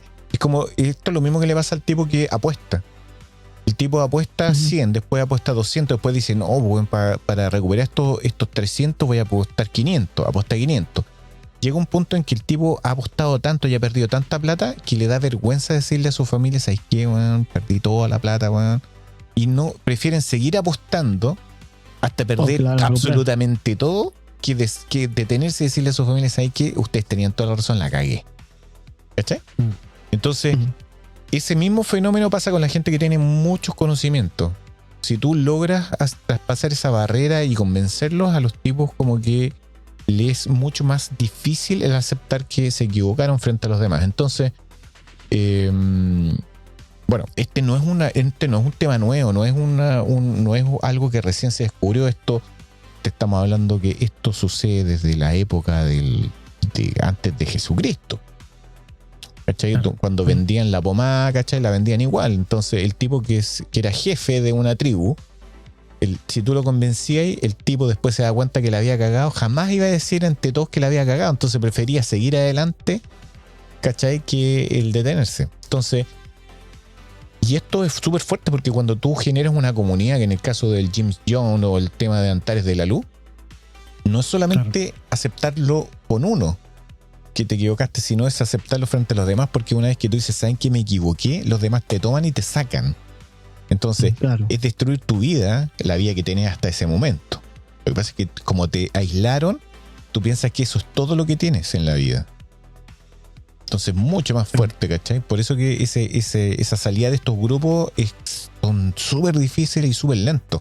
Tú lo viste también, por ejemplo, con el tema de este tipo que mandó a matar a varias gente en Estados Unidos y que mataron a la esposa de ¿cómo se llama esto? Polanski. ¿Cachai? Era una actriz de Estados Unidos que estaba embarazada y los tipos entraron, que eran 2 mujeres y 2 hombres, a la casa, mataron a los amigos que estaban con ella y a ella la ahorcaron con un acuerdo de una cortina, y estaba embarazada y le abrieron el estómago y le sacaron el bebé. Este gallo el que se hizo aquí como una cruz. Parece que... ¿Cachai? Manson. Ese tipo convenció a un grupo de mujeres y de hombres de cometer este tipo de asesinato de la misma manera como James Jones los convenció de matarse o de Antares de la Luz, de tomar al niño y tirarlo al fuego. O sea, la manipulación pasa por justamente estos conceptos que estamos hablando nosotros al principio, que era la disonancia cognitiva. ¿Cachai? Creo que esa es la parte más importante de todo esto, es entender qué es lo que es la disonancia cognitiva, que ahí yo creo que está la ¿cómo se llama esto? La llave para poder entender este fenómeno, ¿cachai? Claro. Sí. ¿Y ustedes conocen algo parecido que haya pasado que yo no lo haya tocado? Porque en realidad son muchos, pero no. De Chile me acordaba de ese de Antares de Luz, que fue igual, fue terrible. Uh-huh. Fue terrible. Igual el de Peñalolén también. El de Peñalolén también, sí. ¿Cuál? ¿De Peñalolén? Ese que es el otro de Peñalolén. No, pero algo aparte de esto. Tenemos un caso bien importante que no lo toqué, que también es de Chile. Y que creo que ustedes no habían nacido, uno de ustedes 2, pero el otro estaba muy chico. Había un vidente en Villa Alemana que decía ver a la Virgen María en el cielo. Y tenía estigmas en las manos, le salía sangre, que los estigmas son las heridas de Jesucristo cuando está en la cruz, ¿cachai? Y bueno, y tú lo veías, Canal 7, el Canal 11, que en ese tiempo no era Chilevisión, sino era Universidad de Chile Televisión. Lo filmaban en vivo y se veía la sangre y toda la cuestión. Bueno, después se descubrió que el tipo se hacía unos tajos con unas gilet que tenía en los bolsillos, ¿cachai? Para sacar la sangre. Que lo que estaba mirando en el cielo no era nada. Y ¿qué es lo que sucedía? Era que aparentemente, porque esto, por supuesto, tenemos 2 versiones siempre de todas las cosas, una que puede ser real y otra que no es real, y no sabemos cuál de las 2 en realidad es real, pero creo que la real es justamente la que explica un poco esto. Y que dicen que el tipo lo mandaron a hacer todo esto el gobierno militar, porque justo en ese año como que había muchas revueltas sociales y lo pusieron ahí como para atraer a toda esta gente y hubo como un movimiento del periodismo también orquestado por la dictadura de esa época para cubrir este evento, ¿cachai? Y hacer que la gente un poco quitara el foco de la situación social y se fueran a este tema un poco más espiritual. El tipo después lo vi. Un poco. ¿Ah? Para distraer un poco el tema. Para distraer central. un poco al pueblo, ¿cachai? Le dan un poco también de la medicina, como dicen por ahí que la religión es el opio del pueblo. Va por ahí, ¿cachai? O sea, también lo utilizaron un poco como un falso profeta. Por eso que estamos hablando de los videntes y los falsos profetas. O sea, videntes, entre comillas, videntes, estamos hablando de los videntes, son falsos, por supuesto, y los falsos profetas también son, la misma palabra lo dice, son falsos. Después tenía otro grupo de personas que son estos famosos oradores evangélicos. Pero ustedes no pasaron por la época que pasé yo, donde tú veías el día sábado y domingo, veías programas de televisión de 1 hora de temas evangélicos, ¿cachai? Justamente también en el mismo sentido del gallo de Villa Alemana, que era un poco como también orquestado para que tú te fijaras más en la religión y menos en lo que sucedía en las calles. Y había un tipo que se llamaba ¿cómo se llama este gallo? El Jimmy Swaggart, creo que Jimmy Swaggart. El gallo era tan poderoso que tenía satélites propios. Estamos hablando en los años 80, tenía satélites propios que retransmitían su señal a otros países. El gallo transmitía desde Estados Unidos, transmitía a toda América y transmitía a Asia y a Europa. Entonces su propio canal. Claro. Y el gallo, imagínate el diezmo, pero no de una iglesia, sino el diezmo de países. Imagínate la cantidad de plata que le llegaba a ese weón. Entonces había por ahí una disputa con otros ¿cómo le llaman esto? Teleoradores, que también eran tan fuertes como él. Estaba el Jimmy Swaggart y había otro que no me acuerdo cómo se llamaba, pero que también era de la misma onda y tenía la misma fuerza que él. Pero alguien, este gallo se fue en contra de alguien, el Jimmy Swaggart, y alguien lo siguió y lo pilló entrando a un motel con una prostituta. Y ahí se le cayó y el weón pescó y lo hizo público, y el Jimmy, como tenía muchos contactos por todos lados, porque ese era como un poco como ¿cómo se llama esta religión que es como la que tiene el Tom Cruise? Esta es la iglesia, no sé, como media así como tecnológica. Sí. Bueno, era como esa onda, ¿cachai? Entonces era súper poderosa. No hay crimen perfecto. ¿Ah? No hay crimen perfecto. No, pues claro. Claro. O sea, el gallo se mostraba, y ya llegaba un punto en que ya no era orador, sino el gallo se mostraba como si fuera casi un dios. La cienciología. Cienciología, exactamente.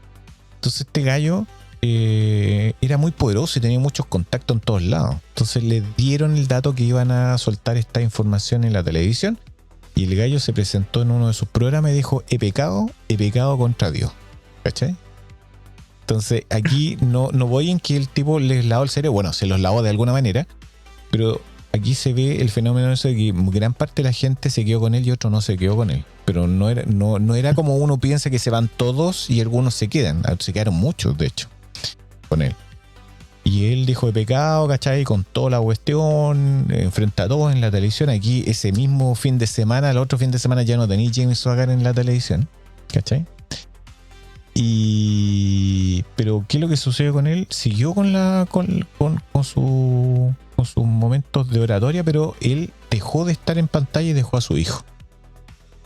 Tuvieron así como un par de años más, eran 2 o 3 años más, y ya de ahí la cuestión ya no dio para más y se bajó. Entonces, el fenómeno tiene tantas dimensiones, pero utilizan siempre las mismas herramientas. La disonancia cognitiva. ¿Cachai? Mira, yo les voy a decir más o menos de qué se trata. La disonancia cognitiva es un concepto fundamental de psicología social propuesto originalmente por el que estábamos hablando al principio, que era Leon Festinger, el 57, y se refiere a la tensión incómoda o malestar emocional que experimenta una persona cuando sostiene al mismo tiempo dos pensamientos, creencias o valores que son contradictorios entre sí, o cuando su comportamiento contradice sus creencias. Este es lo que sucedió, por ejemplo, con los nazis en la Segunda Guerra Mundial. Muchos sabían que lo que estaban haciendo era malo, pero preferían seguir al Führer que criticarlo, ¿cachai? Porque ellos sabían que tenían un pensamiento, esto está mal, pero por otro lado decían, pero él lo dijo el Führer, ¿cachai? Entonces preferían seguir con el problema que aceptar que el tipo estaba equivocado, ¿cachai? Así que más o menos va por ahí. No sé si tienen alguna pregunta, algo que decir. Yo tengo por ahí una serie. Una serie bastante buena. ¿Serie? Sí, Wow. sí. O sea, no una serie, sino una película. No, yo quería como complementar lo que he dicho antes, que igual es importante, como cuando uno se hace la pregunta de por qué la gente se queda también, yo creo que la gente también se pone a pensar en como que humaniza a la persona, como que en realidad, sí, en realidad es real, es humano equivocarse. Entonces, como que ahí de cierta manera está ese enganche como yo también me puedo equivocar porque soy de piel, soy de carne. Entonces, ahí la gente como que tiene como esa debilidad. Es como, Bueno, exactamente lo que acabáis de decir, bueno, es tan preciso. Lo que le pasó al James Howard es que la gente dijo, no, esto fue una prueba del Señor. O sea, fue una prueba del demonio que trató de llevarte, te llevó, pero el Señor te rescató e hizo que aceptaras tu pecado. Entonces, por Exacto. eso tú eres mucho más importante que cualquier persona porque tú lograste aceptar tu pecado. Y lo siguieron. Claro. Pero, pues, weón, no fue. Si habían 100, 80 se quedaron con él y 20 se fueron. claro. Y ese es el tema de la disonancia cognitiva. Sucede con eso. Sucede cuando tú compras, por ejemplo, un auto, el auto vale callampa, porque el modelo es malo. No te dan ganas, ante tu familia, tú preferís manejar el auto como la callampa que decir, ¿sabes qué más? Compré un auto malo. Claro. ¿Qué dice Milton? No, tienes que decir que, claro, pasa mucho eso del tema de no poder reconocer las cosas cuando uno se equivoca. Pero eso también Pero, es producto de nuestra sociedad, en cierto modo, que siempre trata de ser perfeccionista y muchas veces no te da cabida a poder decir, oye, sabes que yo me equivoqué o estoy cometiendo un error, ¿cómo me ayudan? Sí, pero en realidad el fenómeno es personal más que social, ¿eh? O sea, la cuestión te pasa a ti y tú eres el que dice, ¿sabes qué? No voy a decir nada. ¿Cachai? Pero no es algo social, porque social tenés otro tipo, igual te van a criticar y todo, tú sabes, pues, weón, te mandáis un caso así, Sí, pues el po. weón se compró, weón, no sé, La Play 4 cuando nos fuimos para el sur. el Proton en vez de haberse comprado el Mitsubishi, ¿cachai? Claro, pues, Claro. se ahorró 500 lucas el culeado, weón, y al final está ahí, anda con la weá del 3 y el 4. Pero Claro, antes de y- llegar a ese punto, tú tenés que aceptar frente a los otros que la cagaste y tú soy el primero, weón, en frenarte. Pero la Bueno, y no por característica... nada, ¿Ah? y no por nada en esas comunidades, en esas sectas, está el concepto, digamos, de las experiencias. Por eso de intercambiar con experiencias. Cuéntame tu experiencia. Ese. Él venía de tal cosa. Entonces, Claro. cuando se amplia las vivencias hacia el resto Y coinciden. y coinciden, claro, porque ahí tú tienes la mezcla entre algunos que coinciden, otros que como la contraparte, oye, sabes que yo lo pasé desde este lado. Entonces ahí esas vivencias hacen una especie como de enganche para poder Sí. decir, sí, en realidad O estamos sea, todos en una comunidad. Sí, lo que pasa es que hay un montón de herramientas, por eso yo les decía, tomen nota, porque son un montón de cosas que se utilizan como herramientas psicológicas que te permiten tomar el control de la gente. Si tú, yo, no tú, Milton, tomarais conciencia de esta herramienta, podrías manipular a tu señora, weón, tú, John, podría ser que tu ex, weón, trabajara por ti, weón, y después te dijera amo, weón.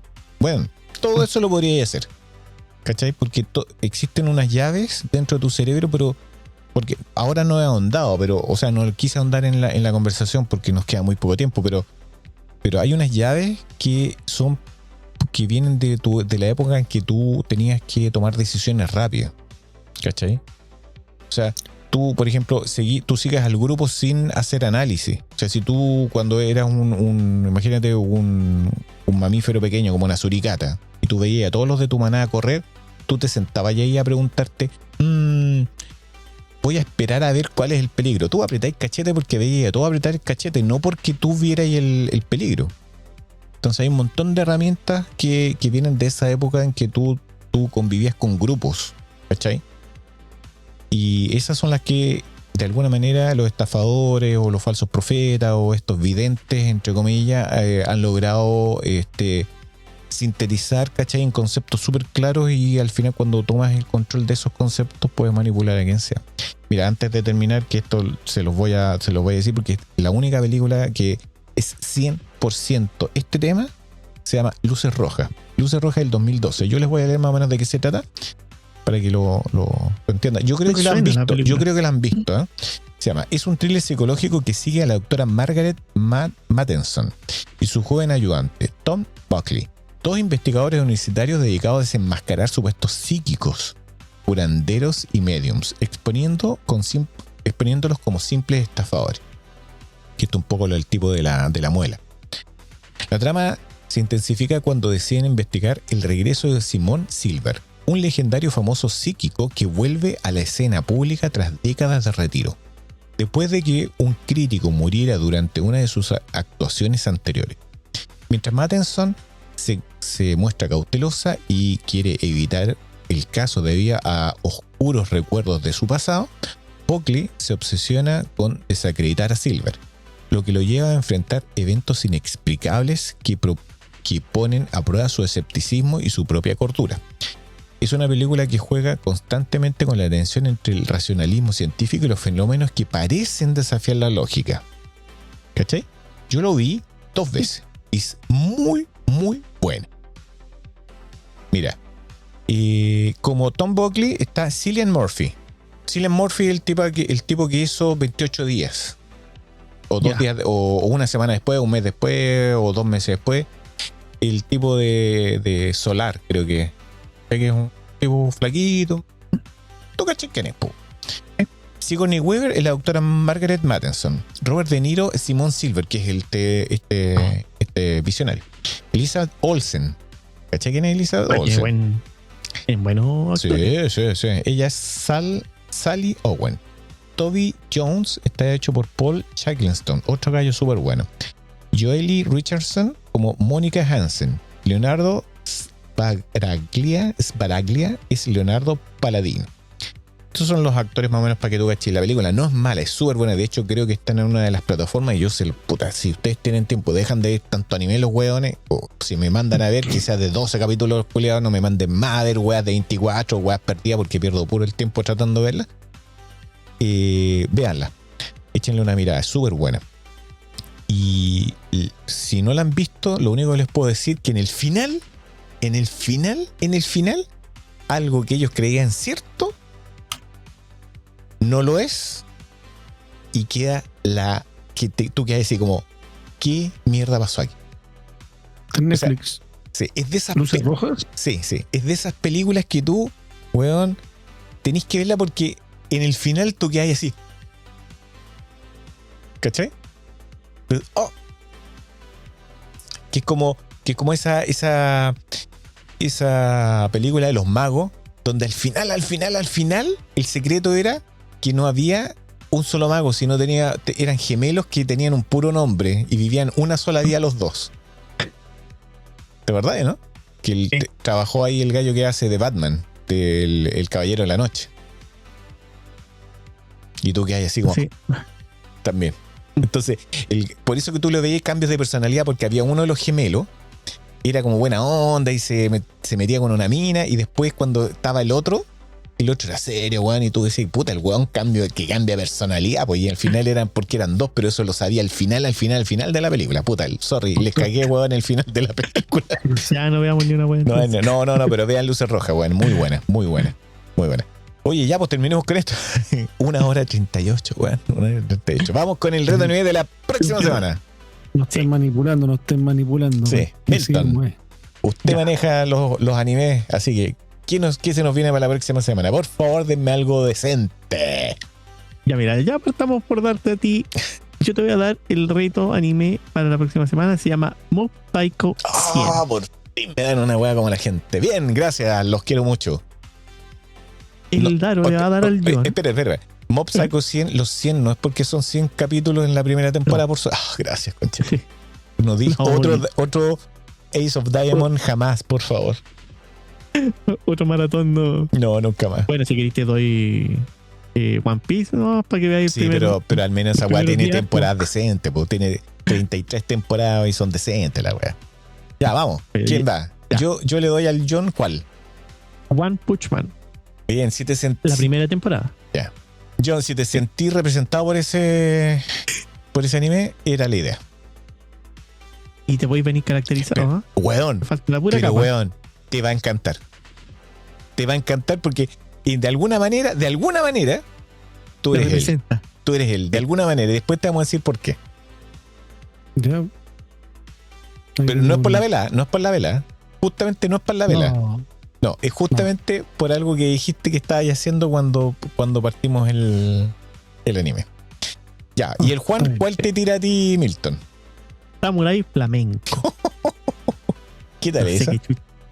Pero bueno, ahí lo veremos. Mira, aquí dice, es un héroe que jamás se rinde, jamás se esconde, jamás se deja vencer y jamás acepta el mal. Fiel a estas palabras, Mayuzuki Hasama ha estado obsesionado con la serie de superhéroes. Esto tiene que ver con los superhéroes, ¿cierto? Nunca quise ser un héroe. Ok. De eso se trata nuestro anime de esta semana, que no tiene nada que ver con los falsos profetas. Bueno, quizás sí, quizás no. Por lo menos yo sí, porque voy a estar ahí en Mob Psycho 100, donde el jefe de este weón es un falso profeta. Un falso vidente. Yo vi el primer capítulo, así que me cacho por lo menos esa parte. Así que, y One Punch Man también es un gallo que tampoco quiere ser héroe. Quiere vivir su vida normal. De hecho, no se siente héroe. No, él quiere ser héroe por elección, no por. Sí, pero al principio de la serie el tipo no quiere ser héroe. El weón quiere hacer su vida normal, quiere ser fuerte y se obsesiona con una terapia. Bueno, no vamos a avanzar, weón, que el John nos explique, y creo que el John va a tener harto tiempo. No me gustaría que el John no explicara algo de esto. Súper bueno. Oye, y tenemos de aquí no sé cuánto más, semana y media más para poder hacer, y se nos acaba la primera mitad del podcast de este año, sí. Para la gente que esté escuchando, les voy a repetir que no van a sentir nada de cambio. Van a pasar 2 semanas y van a tener otro capítulo, porque nosotros estamos grabando con anticipación para poder hacer un colchón, porque nos vamos a ir de vacaciones en la mitad de año para los que tenemos hijos, tener las vacaciones de invierno de los niños, los que tienen pseudo nietos también. Así que esta vamos a tener como un mes en los cabales, no vamos a grabar, y vamos a volver a lo mejor remasterizado en algunos cambios de formato. Quizás vamos a trabajar mucho más el tema del video. Hoy día estamos grabando ahí estamos grabando nosotros. Estamos grabando junto a estas cámaras en OBS, así que vamos a subir el video y lo vamos a poner en Spotify, porque en Spotify también nos permite subir videos, así que lo vamos a poner ahí y lo vamos a poner en YouTube. Y si esto funciona y no es tan difícil manejarlo, yo creo que vamos a seguir por ese lado y vamos a empezar a tener este tipo de cosas, ¿ya?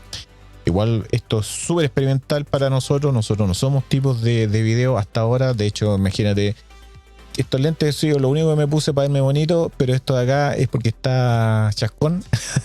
No porque haya querido, pero creo que yo me corté hasta el pelo, compadre. Claro, yo creo que vamos a tener que empezar como a pensar un poco más en cómo nos vemos en cámara, que hasta este último tiempo en realidad nosotros nos salíamos de la cama a veces y en pijama grabábamos el audio. O cuando estábamos juntos en la casa del John, en realidad no nos interesaba mucho cómo nos veíamos ni nada. Ahora vamos a tener que empezar a preocuparnos un poco, a ponernos un poquito de crema con ácido hialurónico, igual de ese estilo, para poderse ver un poco más joven. Ya, porque yo soy el mayor, el que me sigue, ¿quién es? ¿De ustedes dos? ¿Cuál? ¿Con cuánto? 46. 45. O sea, 8 años de diferencia ya. Acabo de dar un secreto que no debería haber dado. Yo 53, el John 45, Milton 43. 44. Sí. Porque le voy pisando los talones al John. Bueno. Pero es harta, no somos tan jóvenes como otros jóvenes, pero quizás nos vemos jóvenes, no sé. Yo me siento joven al ver anime y me encanta porque crecí con anime, como Mazinger. Seguí mi adolescencia como con Robotech y aprendí a ver otro tipo de anime junto a mis hijas.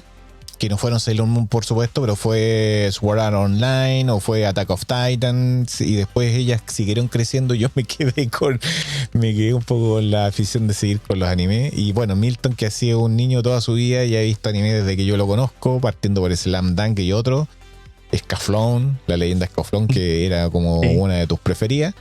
Te mandé algo que no lo he visto. Después lo vamos a conversar cuando tenemos aquí, hagamos el after podcast, lo vamos a tirar. Así que eso. ¿Verdad? Sí. ¿Cierto? Ya. Sí. Cerremos un poco. ¿Cómo les fue? ¿Qué pensaron? ¿Cómo estuvo el capítulo? Estuvo bonito porque le pusimos más el tema del reto anime. Y un poco para mi tema, me cagaron. Pero no importa, traté de salir jugando en el tiempo. John, ¿qué te pareció? No, mira, súper bien. Primero, el tema de los animes al principio me dieron ganas de ver de nuevo Robotech. Hace tiempo no lo veo, así que voy a seguir ahí el revisarlo y verlo de nuevo. Uh-huh. Y el tema tuyo de hoy, sí, la verdad que es un temazo, es un tema súper real para considerar. Para considerar las redes sociales especialmente. Exactamente, tanto como para uno como para también para nuestros seres queridos. Uh-huh. Así que eso, te felicito por el temazo de hoy en día. Oye, yo adelanto, que les voy a adelantar a la gente que nos está escuchando, vamos a tener 2 episodios muy parecidos al que tuvimos hoy día. Uno, juegos mentales y psicológicos, que lo voy a sacar yo, va a ser el primer episodio de la segunda mitad. Y el otro lo va a sacar el John con uno que se llama Dilemas en tiempo real. Y ese, me gustaría que el John... ¿Cuál era el tema que habíamos logrado sintetizar que era bien importante para este anime? ¿Te acordás? ¿Cuál era el punto, el tema central? Porque eso de dilemas de tiempo real está enfocado a personas que cometían errores que provocaban accidentes o situaciones complejas, pero que no tenían posibilidad de tomar otra decisión, o cualquier cosa que hicieran iba a provocar un problema. Y eso tenía un nombre. ¿Te acordáis cómo se llama?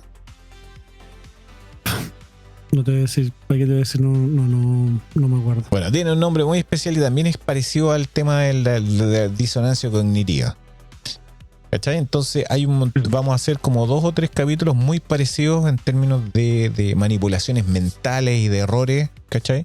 Por ejemplo, el tema de Chernobyl, el tipo que apretó el botón para apagar el reactor, en realidad estaba haciendo lo correcto. Lo malo es que el procedimiento nunca consideró que la punta de las barras que iban a ingresar están hechos de grafito, y ante la temperatura estas se fracturaron y hicieron explotar todo. Bueno, no es que lo hicieran explotar, es que había también un montón de vapor y toda la cuestión, pero fue eso básicamente. Entonces, el tipo hizo lo correcto y quedó la caca. Y no fue tampoco un error porque el procedimiento estaba bien hecho. Sí, lo que pasa es que la situación no daba para algo diferente. Igual que el tema del Costa Concordia, que es un buque que el tipo giró, ¿cachai? Porque esa era la opción que debería haber hecho, pero iba con tanta velocidad que siguió avanzando de cote, así como los caballos corraleros, y le pegó al borde. Entonces el John va a tener un capítulo excepcional, muy bueno.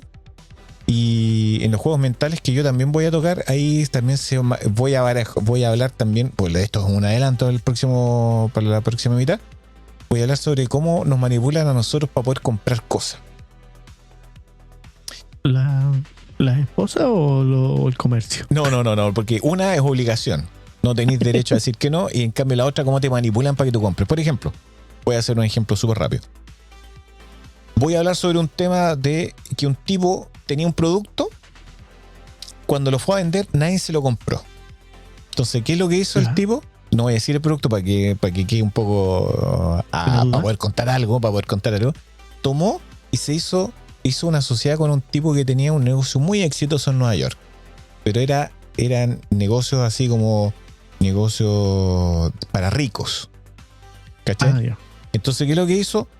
Puso ese mismo producto, lo puso al lado de los productos para ricos, y le puso un precio pero así exorbitante, y la cuestión se transformó en un éxito total. Todos querían tener uno, ¿cachai? Entonces hay un fenómeno que ¿cómo se llama esto? Que tiene un nombre, que donde tú deseas algo que existe porque tú tienes la conciencia de que es importante por cómo se ve rodeado, ¿cachai?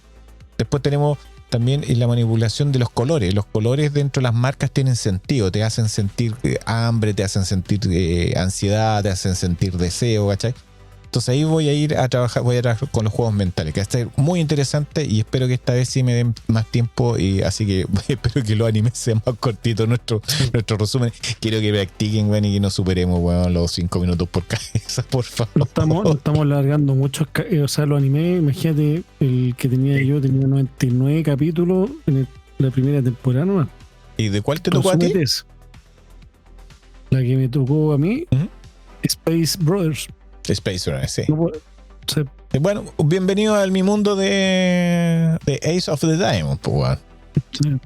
El Dara tenía un poquito menos, tenía 98. No, 77 capítulos. Muchas gracias. Hasta luego, pero nadie me advirtió esa weá. Perdí 8 horas de mi vida, weón. 8 días o 8 horas, no sé cuánto ahora, sí, pero fue mucho. Y lo peor de todo es que no era interesante, porque si me tocaba Space Brothers, lo veo la weá, pues. Completo y no alego. Me tocó una weá que no tenía sentido. Que justamente eran esas weas de deportes que odio. Bueno, Okay. Pero bueno, es así. Así que eso, vamos a estar súper entretenidos y a lo mejor vamos a cambiar algo el formato. Vamos a estudiarlo porque también, como te digo, tenemos que darle espacio a todo. Tenemos que dar espacio al reto anime, le tenemos que dar espacio a los temas centrales. Entonces quizás la dinámica va a ser un poco distinta. A lo mejor vamos a poner el reto anime de la semana pasada y el reto anime de esta semana juntos para podernos alargar con el tema central y no tener este sándwich ahí entre anime y el tema central por el medio. Eso, pues, chiquillos. Milton, tu cierre. Bueno, gracias a todos los que nos van a escuchar. Espero que les guste el capítulo y gracias, Daro, por el tema. Me reí harto. Igual te deja hartas cosas para pensar en el tema principal. Entonces, y la gente y que no caigan en el juego. Claro. O si caen, no pisen el palito. Tratan de seguir viviendo. Que no pisen el palito, que no vayan a esas charlas ahí en el Sheraton donde te venden unos productos y son unas estafas piramidales porque usan exactamente los mismos herramientas. Misma herramienta, y quizás mezclen un poco los juegos mentales y psicológicos con el tema de la disonancia cognitiva y al final termináis, weón, con una deuda de padre, señor mío, weón, y no ganáis nada en la vida. Eso. Exacto. Ya, John, ¿tu cierre ya lo tenías o ya lo dijiste? Yo lo dije. Ya, yo voy con mi cierre. Oye, me pareció súper bueno, entretenido. Esta vez nos pasamos muchísimo con el tema de los temas del reto anime, pero valía la pena porque en realidad Macros de Robotech es un tema que en lo personal no me gustaría cortarlo porque sí nomás. Había que hablarlo y de hecho yo creo que hicimos un resumen ultra mega compacto y no había manera de hacerlo más compacto. Es que es muy sensible para nuestra generación. Entonces, es muy sensible, exactamente. Había que hablarlo. Sí, me marcó a mucha gente. Yo creo que mucha gente que está en la Fuerza Aérea de haber seguido a eso, producto de Macro. Y muchos han pensado en el espacio, producto también de Robotech y de todas estas cosas. Oye, así que eso, me pareció súper bueno. El tema central me hubiese gustado haberlo atacado con un poco más de profundidad. No lo leí o no lo preparé, o sea, no lo presenté de la manera que yo quería porque en realidad me queda muy poco tiempo. Pero para la próxima espero poder meter un poquito de lo que acabo de hablar en el tema de los juegos mentales y a ver si puedo terminar un poco los conceptos, porque me interesan más los conceptos que las historias, aunque las historias también son importantes. Eso. Se puede complementar. Sí. Se puede complementar. Eso. Recuerden que nosotros tenemos redes sociales, tenemos Instagram, TikTok, X, Facebook, YouTube. ¿Qué más tenemos? Instagram, sí, pues ya dije Instagram. Tenemos en nuestros podcasts, están en Apple Podcasts, Spotify, YouTube Music y ahora hace poco lo implementamos en Amazon Podcast. Así que estamos cubriendo creo que el 90%. También estamos en iVoox, pero producto de un rebote, porque cuando entramos en una de estas plataformas lo lanza también en iVoox, que es otra plataforma de podcasting. Así que eso, todavía no abrimos nuestro Patreon, así que el cafecito y el copete queda botado, lo tenemos que autofinanciar, pero en algún momento espero que se pongan con algo, pues, chiquillos, para que poder tener algo más bonito, más y para que tenga sentido también hacer esto, ¿ya? Así que eso, voy a cerrar, así que prepárense para el cierre. muchas gracias. Nos vemos en un próximo capítulo de Al fin tenemos podcast. Y con ustedes, nuestros queridísimos amigos, espero que estén ustedes. Y va a ser especial, por favor, antes de cerrar, díganme de qué se trata el próximo capítulo. El próximo capítulo Uh-huh. se va a llamar ¿O de qué se va a tratar? del el Mundial en vivo. Vamos a tener una reacción en vivo de un Mundial en vivo. partido. Ojalá que sea Sí. bueno el partido. Elijan uno bueno, por favor. Vamos no- a ver qué partido. Hay hartos partidos buenos. Hay Estamos viendo partidos. con Víctor el otro día. Hay Sí. partidos partidazos. Sí, por ahí hay uno de Partidazos. Escocia que me gustaría que a lo mejor lo viéramos. Oye, bueno, entonces nos vemos en otro capítulo de ¿qué? Al fin tenemos podcast. Eso, al fin tenemos podcast. Nos vemos. Chao, chao. Nos vemos. Adiós. Chau, chau.